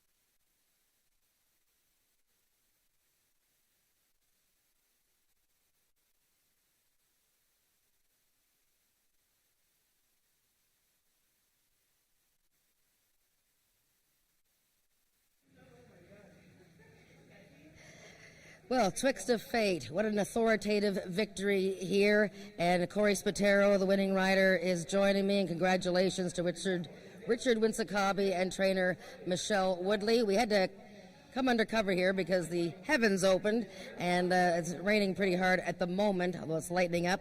And Corey, tell me about Twixt of Fate. A lot of second place finishes by, half a foot or a few inches, but very strong today. Oh, he's awesome. He's just getting better with age. He's maturing. He's just he's learning the ropes, I guess. Last year we had some bad luck, always the seconds. We were hooking some big horses, and a couple of them he fell on his face coming out of the gate. The reasons are there as to why he couldn't pull off the victory in some of the bigger ones, but he was definitely damn close. Now, Corey, for yourself, champion jockey 2021, your first title, and just a big year for you. And you've had more excitement because you have sold your little farm close to here and have moved further north. So that's why we're not seeing you as much. So tell us a little bit about that. Oh, well, it's a much needed change of pace. I just thought for me and my family it was the right call to make. Just kind of live a simpler, quieter life, and I've had a good one here. I've had a good career here, and just kind of want to end it like Seinfeld ended at the top. So, I still come down. I enjoy myself. I don't want to totally, separate myself from the business for reasons like this. So that's why we're here today. Very good. Well, congratulations, Corey. Congratulations to Twixt of Fate, because that was a well-deserved win. And hopefully we'll be back outside again soon for the last 2 races.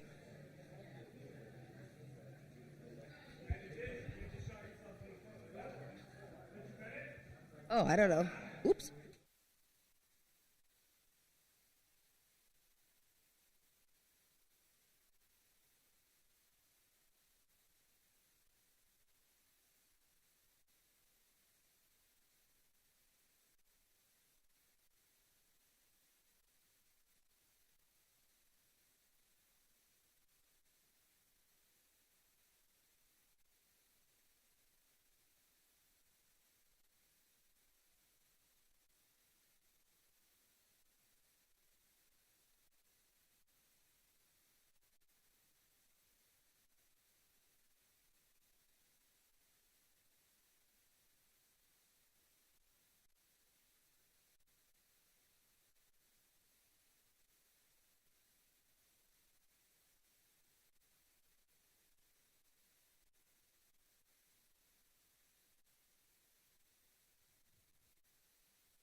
I'm not standing.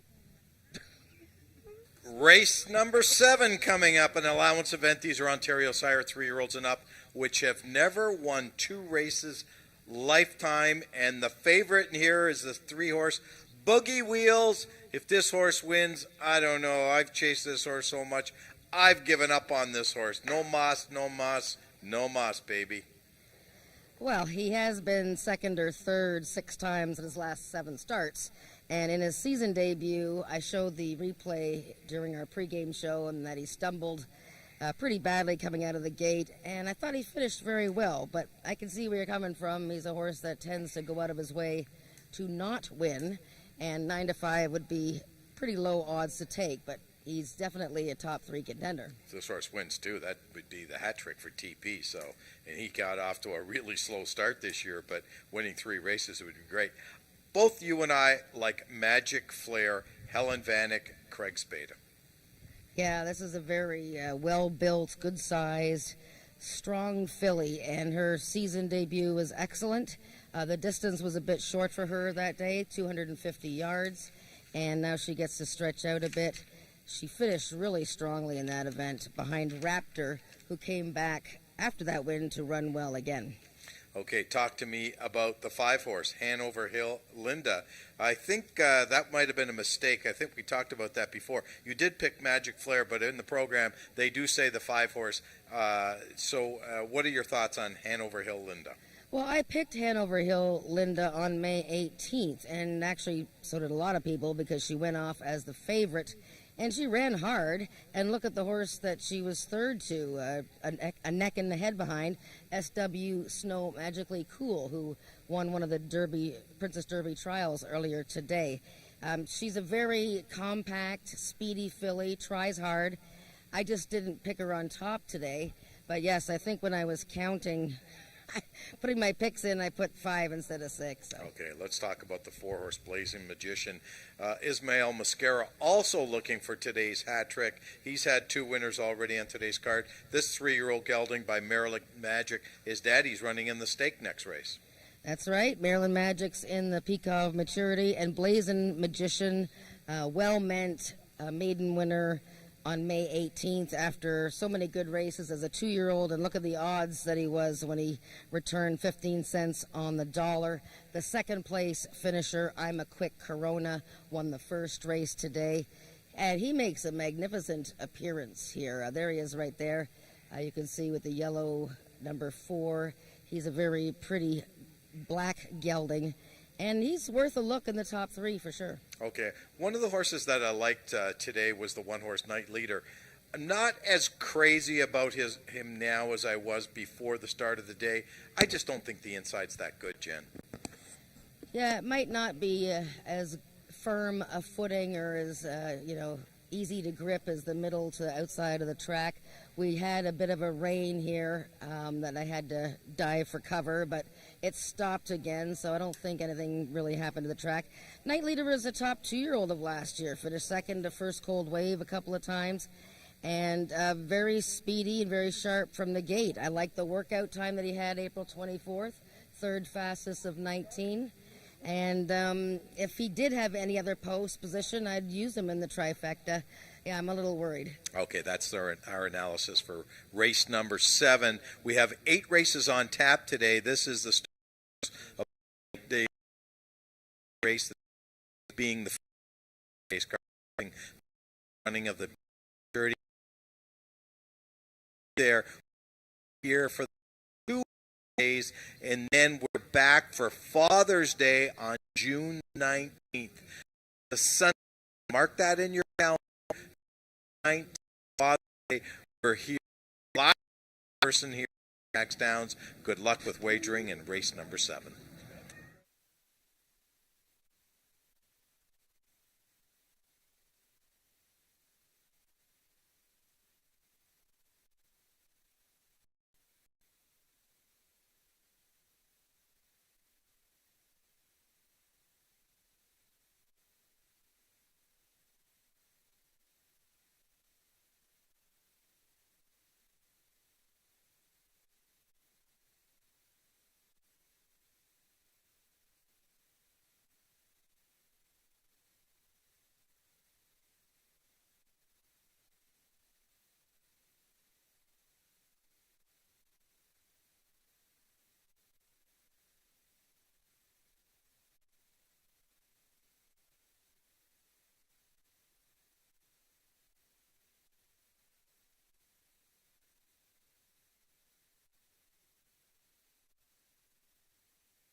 The horses are now on the track for today's 7th race. It's an allowance for Ontario sired 3-year-olds and upward, non-winners of 2 races lifetime, running for a purse of $13,000.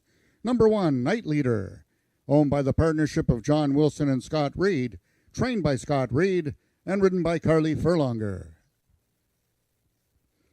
Number 2 is the GFR Equine Services This Chick's Cold as Ice, trained by Jason Pasco and ridden today by jockey J.B. Botello.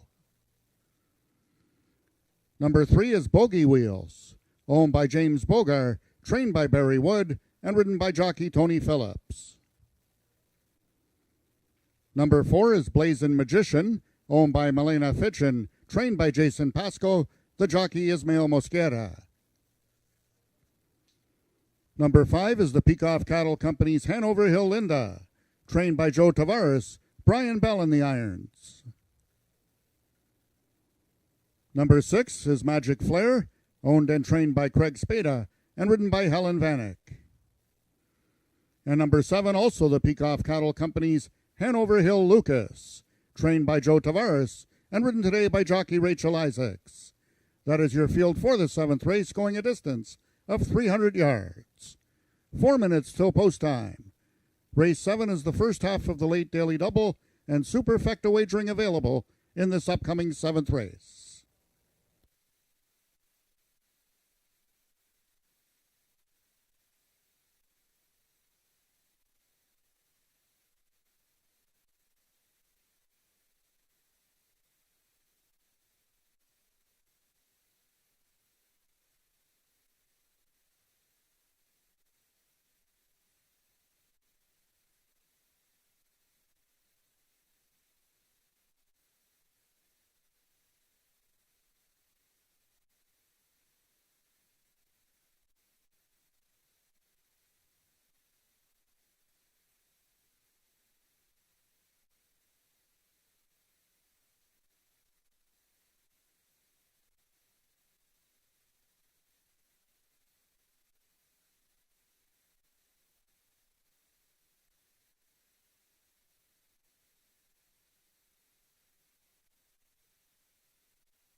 All the horses are now approaching the starting gates. They'll be loading shortly.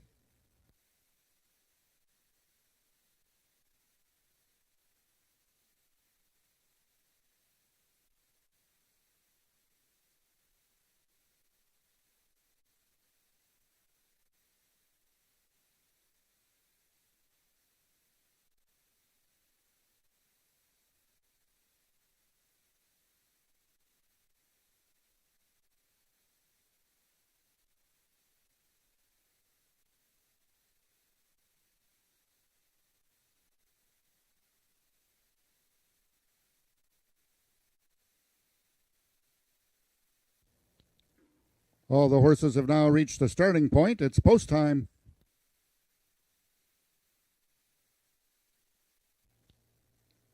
Horses are now entering the starting gates. Number 1, Night Leader, is in. Number 5, Hanover Hill Linda. 1 of 2 in this field for Joe Tavares. Number 2, This Chick's Cold as Ice. 1 of 2 for Jason Pasco. Number 3 is Bogey Wheels, trying to give Tony Phillips his 3rd win of the afternoon. Number 6 is Magic Flare. Helen Vanek looking for her 2nd winner on the card. Hanover Hill Lucas goes in, and Blazing Magician trying to give Pasco and Mosquera the triple. Currently the favorite on the board is Blazing Magician at 8-5. Acting up in the gate, unseating the rider, number 6, Magic Flare. Magic Flare is under control. Will now be looked at upon by the track veterinarian. Other horses waiting patiently in the starting gates.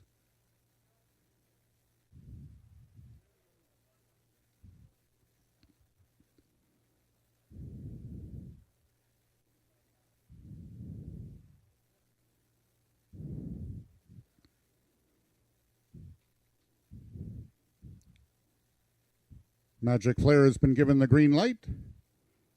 Jockey Helen Vanek will climb aboard. They're all set.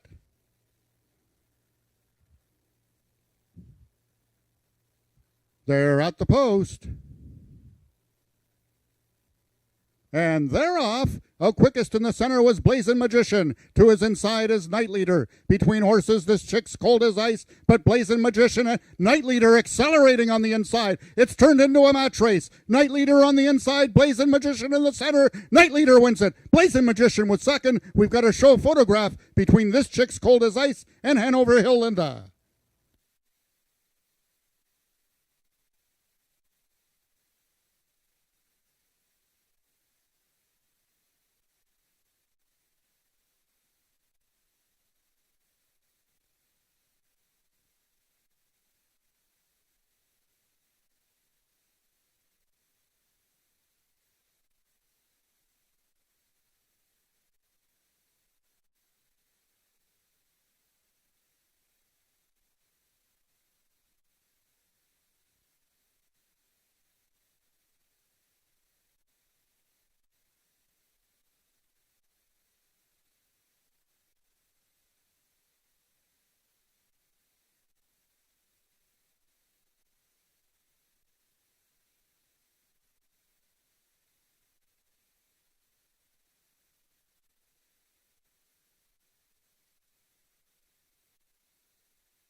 The unofficial winner of the 7th race was number 1, Night Leader. Second was number 4, Blazing Magician. We've got a show photograph between number 2, This Chick's Cold as Ice, and number 5, Hanover Hill Linda.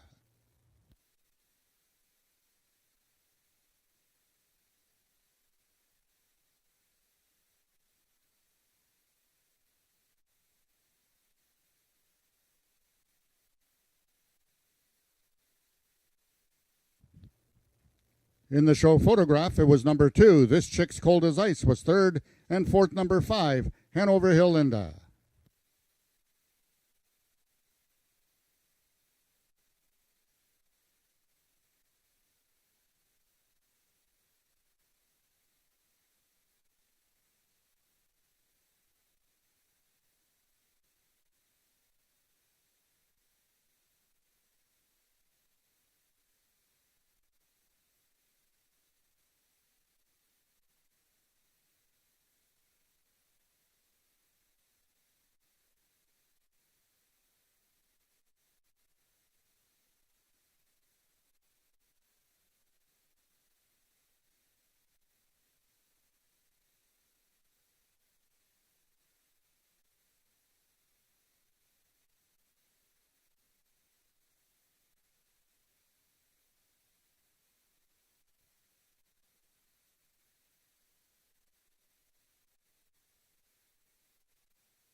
Entering the winner's enclosure is your unofficial winner, number 1, Night Leader.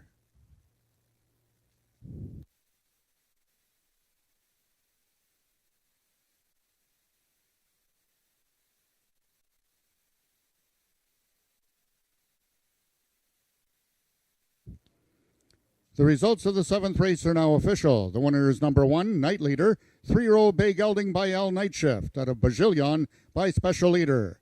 Foaled in Ontario by Edith Slater, Night Leader is owned by the partnership of Scott Reed and John Wilson, trained by Scott Reed, and ridden to victory by jockey Carly Furlonger. Night Leader winning the distance with a time of 15.552 seconds, carrying a speed index of 90. Rechecking from top to bottom, order of finish in your program should read 136-2457. Those are the total results of the 7th race. In this upcoming 8th and feature race of the afternoon, we have the following overweights. Number 1, Streakin' Little Wagon, 3 pounds over. Number 2, Maryland Magic, 1 pound over. Number 4, Country Boy 123, 3 pounds over. Number 5, Fury.com, 4 pounds over. Number 6, Jessa Prima Donna, carrying 127 pounds. Number 7, At to Be Ivory, carrying 124 pounds. Number 8, Carneros, 1 pound over. And number 9, Country Fried Chicken, 3 pounds over.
And I'm here with the winning connections of Night Leader, an Ontario sired and bred 3-year-old gelding by L Night Shift, trained by Scott Reed, co-owned by Scott Reed and Mr. John Wilson, who's with me, and ridden by Carly Furlonger. And Night Leader, one of the top 2-year-olds of last season, made a believer out of me last year, but then I sort of wanted to see one race this year, and boy, I paid for it.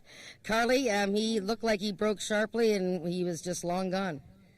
Yeah, we were a little bit worried in the gate. He was getting a little bit antsy, so we switched him over to a flipping rig this spring. And he was a really good boy today with all the chaos going on down there and being in the one hole. He stood there for a long time, and he was perfect. And he was extremely ready to run. Well, I mean, a lot of your horses, you and Scott, have been very ready. Raptor, I mean, these horses, Dawn's Early Light, they're all coming out very sharp and very well prepared.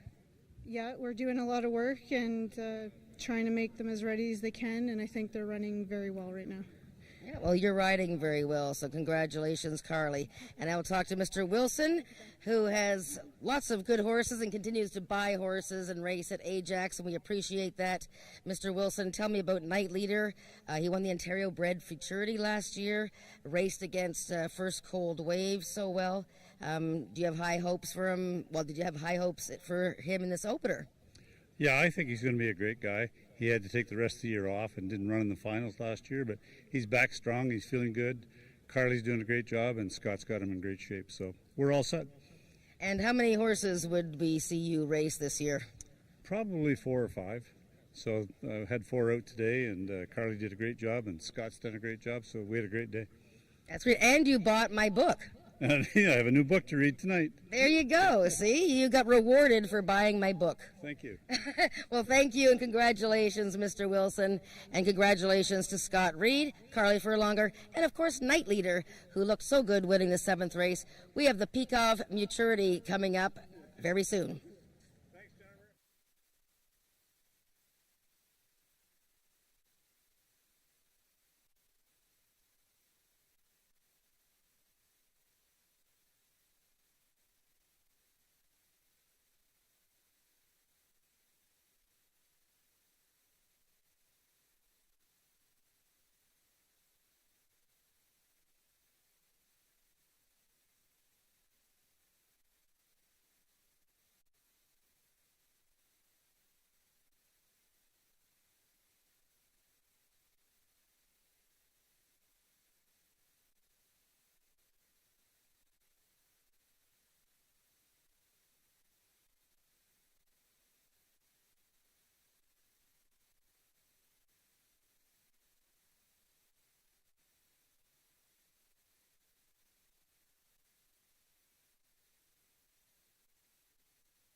Race number 8 is the feature race on today's card of racing, the 9th running of the Peacock Maturity, $29,880 up for grabs. What are you checking your cell phone? What are you calling a friend to see who you like in here? Come on, Jen, get with the program. Turn it off. Turn it off. Okay, well, let's talk about 1 to 5 on Furry.com. If Furry.com wins, I quit gambling. I'm telling you, no chance. 2 to 5, it's a waste of money. It's going in the garbage. Well, okay, let's not be nasty now. You're not being nasty. I'm being truthful. The filly won her Ajax debut. It was very exciting for first-time horse owners. So obviously they have made a few bets on her before the betting was open for this race. So she's taking a lot of early money. But you're correct. In a field full of the top handicap horses on the grounds, we have a couple of horses of the year. No, Fury.com does not equate into a contender in this race. Well said. Thank you. Let's talk about the contenders in this race, and let's start with the 7-horse, Had to Be Ivory. Josh Scott, Bryn Robertson.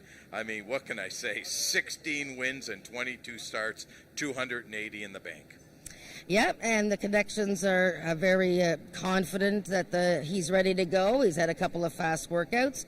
With these class older horses, 9 times out of 10, they run very well when they're fresh. I just walked by him as he was coming into the walking ring, and he looks superb as always. He's always been a good feeling horse. He's very large, big, not necessarily tall, but a big, thick horse. And you can see him right there, Had to Be Ivory, looking very well. Yeah, and Josh Scott riding him for the first time. I'm not going to say a word. Talk to me about number 4. Well, yes, everybody knows that Country Boy 123 is my favorite horse. My office is blessed with a lot of his photos. 3-time Horse of the Year, owned and trained by my friend Dr. Ruth Barber. And Country Boy's, done it all, really. He doesn't really have anything much else to prove. He's 9 years old. But he's training just as well as he has in previous years. He's the richest Canadian-based quarter horse with over $500,000 in earnings, and this is his season debut. And last year he was 0 for 5, but he got beat a nose in a stakes race at Indiana with a 99 speed index, and he ended the year on a positive note at Indiana Grand. So he looks good. I'd like to see what happens when Eddie Walton is given a leg up here. Usually you'll see CB get a little bit of a spring in his step. But, he is 9 years old, and it's his first start since last year. I never thought I'd see the day that at any time in a race that Country Boy 123 at AjaxDowns was 23 to 1. I know he won't close at that, but the fact that he is 23 to 1 shocks me. Let's talk about another 9-year-old in here. Country's coming back, coming out of the Ralph Pearson barn, trained by Don Reed. This horse is consistent.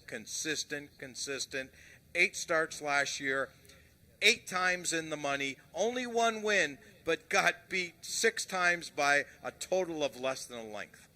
Yeah, Country's coming back. They call him Ben. He is another hard knocker that rarely misses a paycheck, and he runs with Had to Be Ivory and Country Boy in all these stakes over the last few years, and he is just shining today. You can see his coat there. He just looks immaculate, and big credit goes to his trainer there, Don Reed, who you can see holding.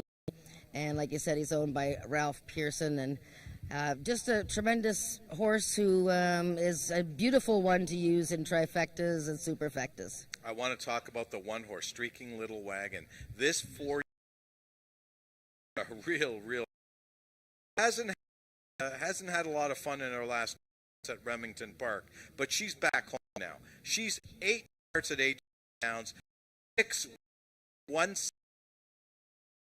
a game.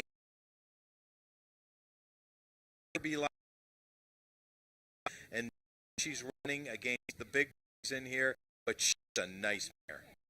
She's very nice. She was one of the runners the age last season and had no hitting the board. for some really old. Nothing wrong today, having just watched win to the rail.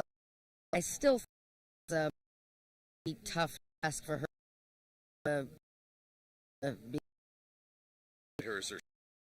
Mary Magic, who's also a stallion, and we saw his offspring run number 7. Maryland Magic, what can you say about this horse? 14 wins at AjaxDowns. He's banked over $161,000. Yeah, and the thing about Maryland Magic is that he placed in all kinds of added money events, but his first big stakes win didn't come until last fall when he won the Alex Peikoff Championship at 440 yards. And then, wouldn't you know, this year he starts the year off and wins at 110 yards. I mean, this horse can do anything. It's like you said, he's also a stallion, so he's had his foals winning today and being stakes placed and advancing to Derby trials, and now he's going to try and keep his own little role going. The 6-horse Just a Prima Donna, another year. Beat first time last year, and was gamely. Did get placed first that day, but ran a big race.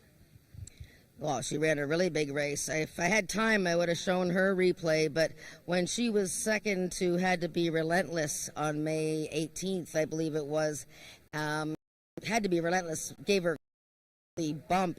Ellen Vanek, like, literally almost her, and this film, she doesn't know more than one word. She's a very horse, but again, she's butting off a 8-horse Carnero's coming off that big victory, going 1 yard. Stretches to 300 yards today. He is fast. Very fast. See him. He's got a stablemate to his side as well. Country Fried Chicken, who's making his first start of the season. Both of them will be outsiders in here. Carnero's better known for his prowess going the shorter distance. And the 9-horse, the 4th Jason Pasco horse in this race, Country Fried Chicken, Ricardo Moreno riding for this horse, making his first start this year. Another horse who's won 5 of 14 at Ajax. Yep, a very productive season last year as a 3-year-old, and getting a tough task off the layoff here. That's the field for our feature race, the 8th race, the Peikoff Maturity, going off in 4 minutes. Both Jen and I will be with you for the runoff. And boy, I still can't believe this 5-horse is 3-5. If I wasn't licensed by the AGCO, I'd have an ABC window right in front of me. We'll see you after or before the start of this race.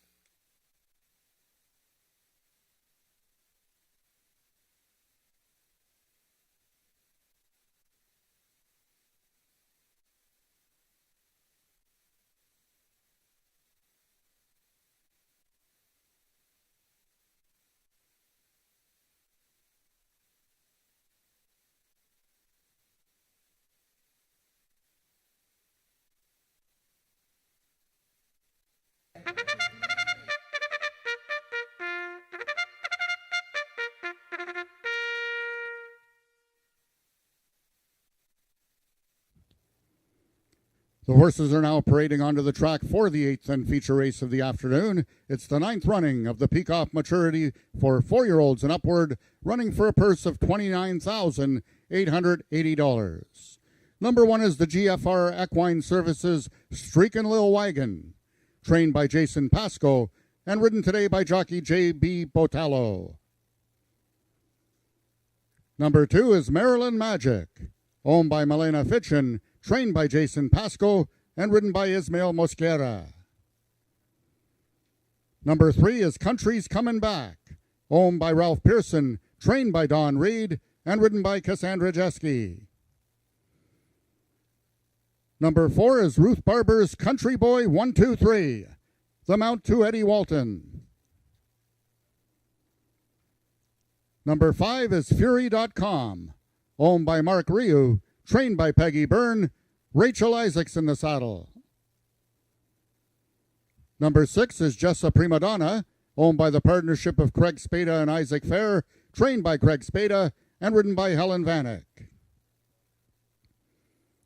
Number 7 is Had to Be Ivory, owned by the partnership of Carol and Jamie Robertson, trained by Bryn Robertson. Josh Scott is the jockey. Number 8 is Carneros, owned by Milena Fitchin, trained by Jason Pasco, Brian Bell in the irons. And completing the field, number 9 is Country Fried Chicken, also owned by Milena Fitchin and trained by Jason Pasco, and will be ridden today by jockey Ricardo Moreno. That is your field for the 8th race, going a distance of 300 yards. Just 2 minutes till post time.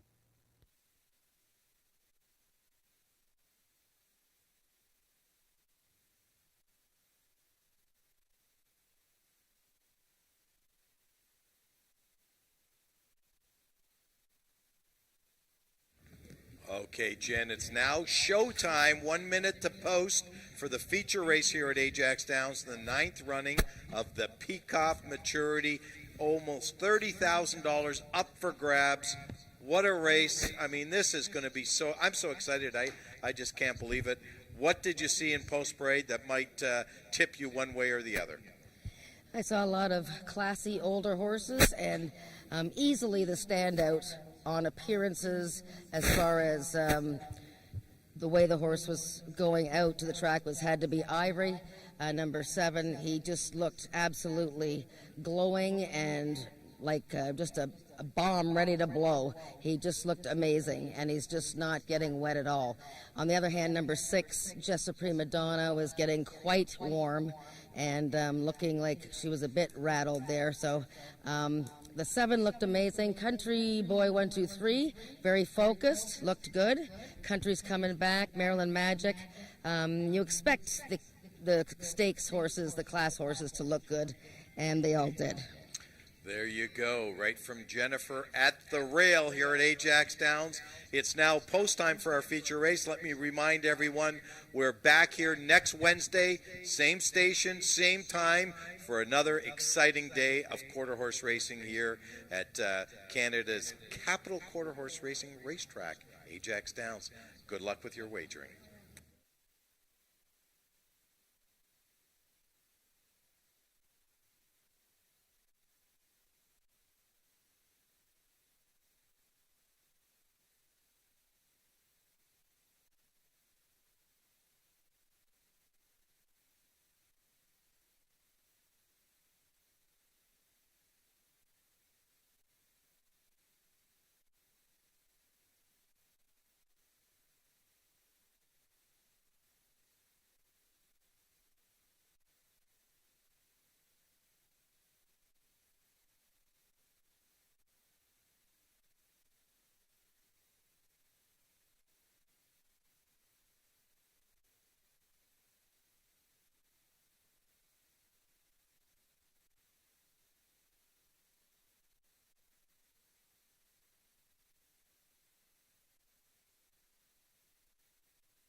All the horses are now approaching the starting gates. They'll be loading shortly.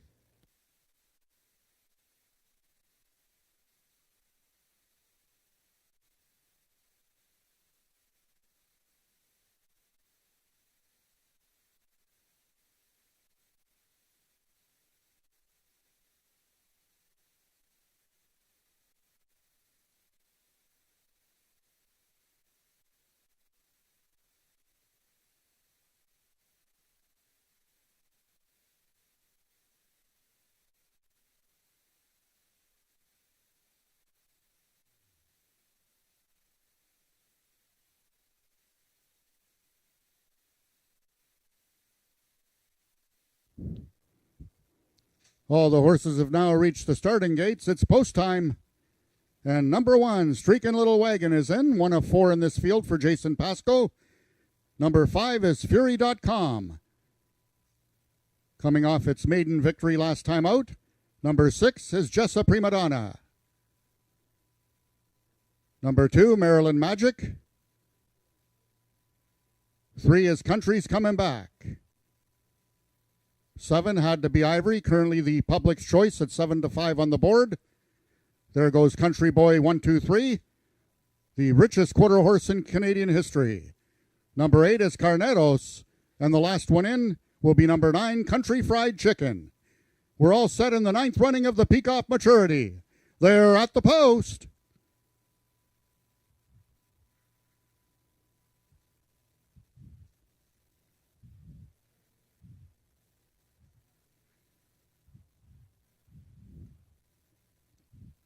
And they're off, stumbling at the start with Streaking Little Wagon. Out quickest in the center is Country's Coming Back, and now from the outside, Had to Be Ivory has connected with Country's Coming Back, and it's those two. Coming from the outside is Carneros. Had to Be Ivory is going to win the running of the Peacock Maturity. It's close for place with Country's Coming Back and Carneros.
The unofficial winner of the Alex Peacock Maturity is number 7, Had to Be Ivory.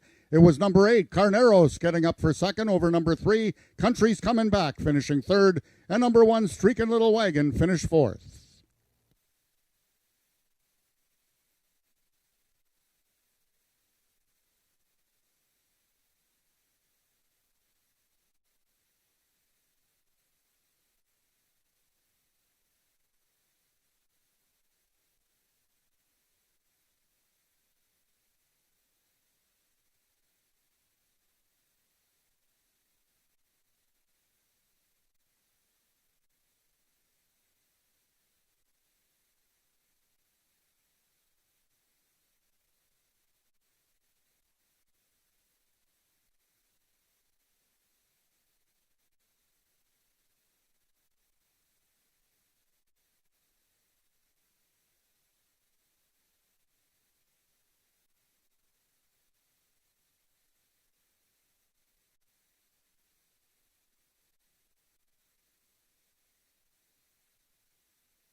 Now entering the winner's enclosure is the unofficial winner of the Peacock Maturity, had to be Ivory, with all the connections, Carol and Jamie Robertson, Bryn Robertson, and Josh Scott.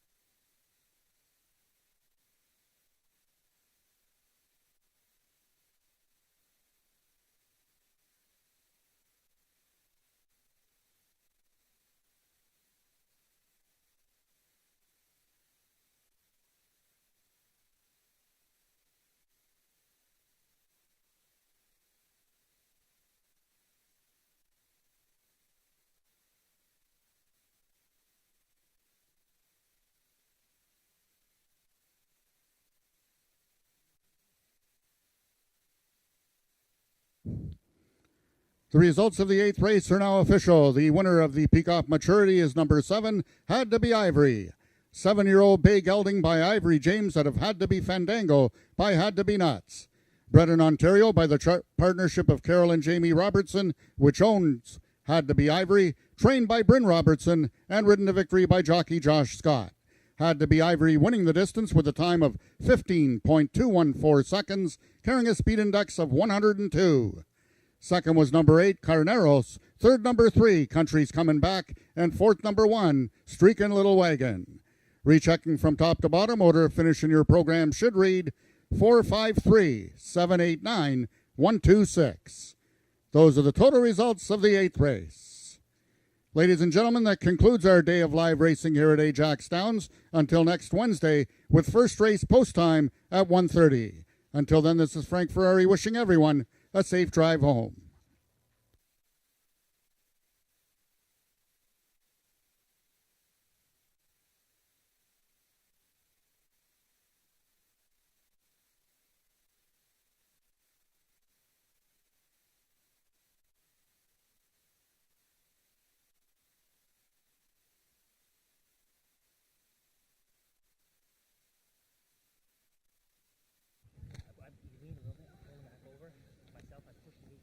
Had to be Ivory, putting on a show in the peak of maturity, a 101 speed index for a smashing victory here over a really strong field. And we got very lucky with the weather because the rain stopped finally. Congratulations to Carol and Jamie Robertson, trainer Bryn Robertson, who's with me here. Carol and Jamie bred Had to be Ivory and Bryn at their farm in Erin, Ontario. And jockey Josh Scott is with me, getting his first win of the season, even though he's only had like 5 mounts or 6 mounts, in a stakes race. And wow, was he ever ready, Had to be Ivory. Now, Josh, had you worked this horse coming into this race? I worked him from the pole a couple times, and he's been training phenomenally, and I never actually got to breeze him out of the gate, but he knows what he's doing. I was just a passenger. And, well, tell me about the race. How did it go? I mean, there was a little bit of a delay when the outside horse was holding things up a little bit, but how has Had to be Ivory?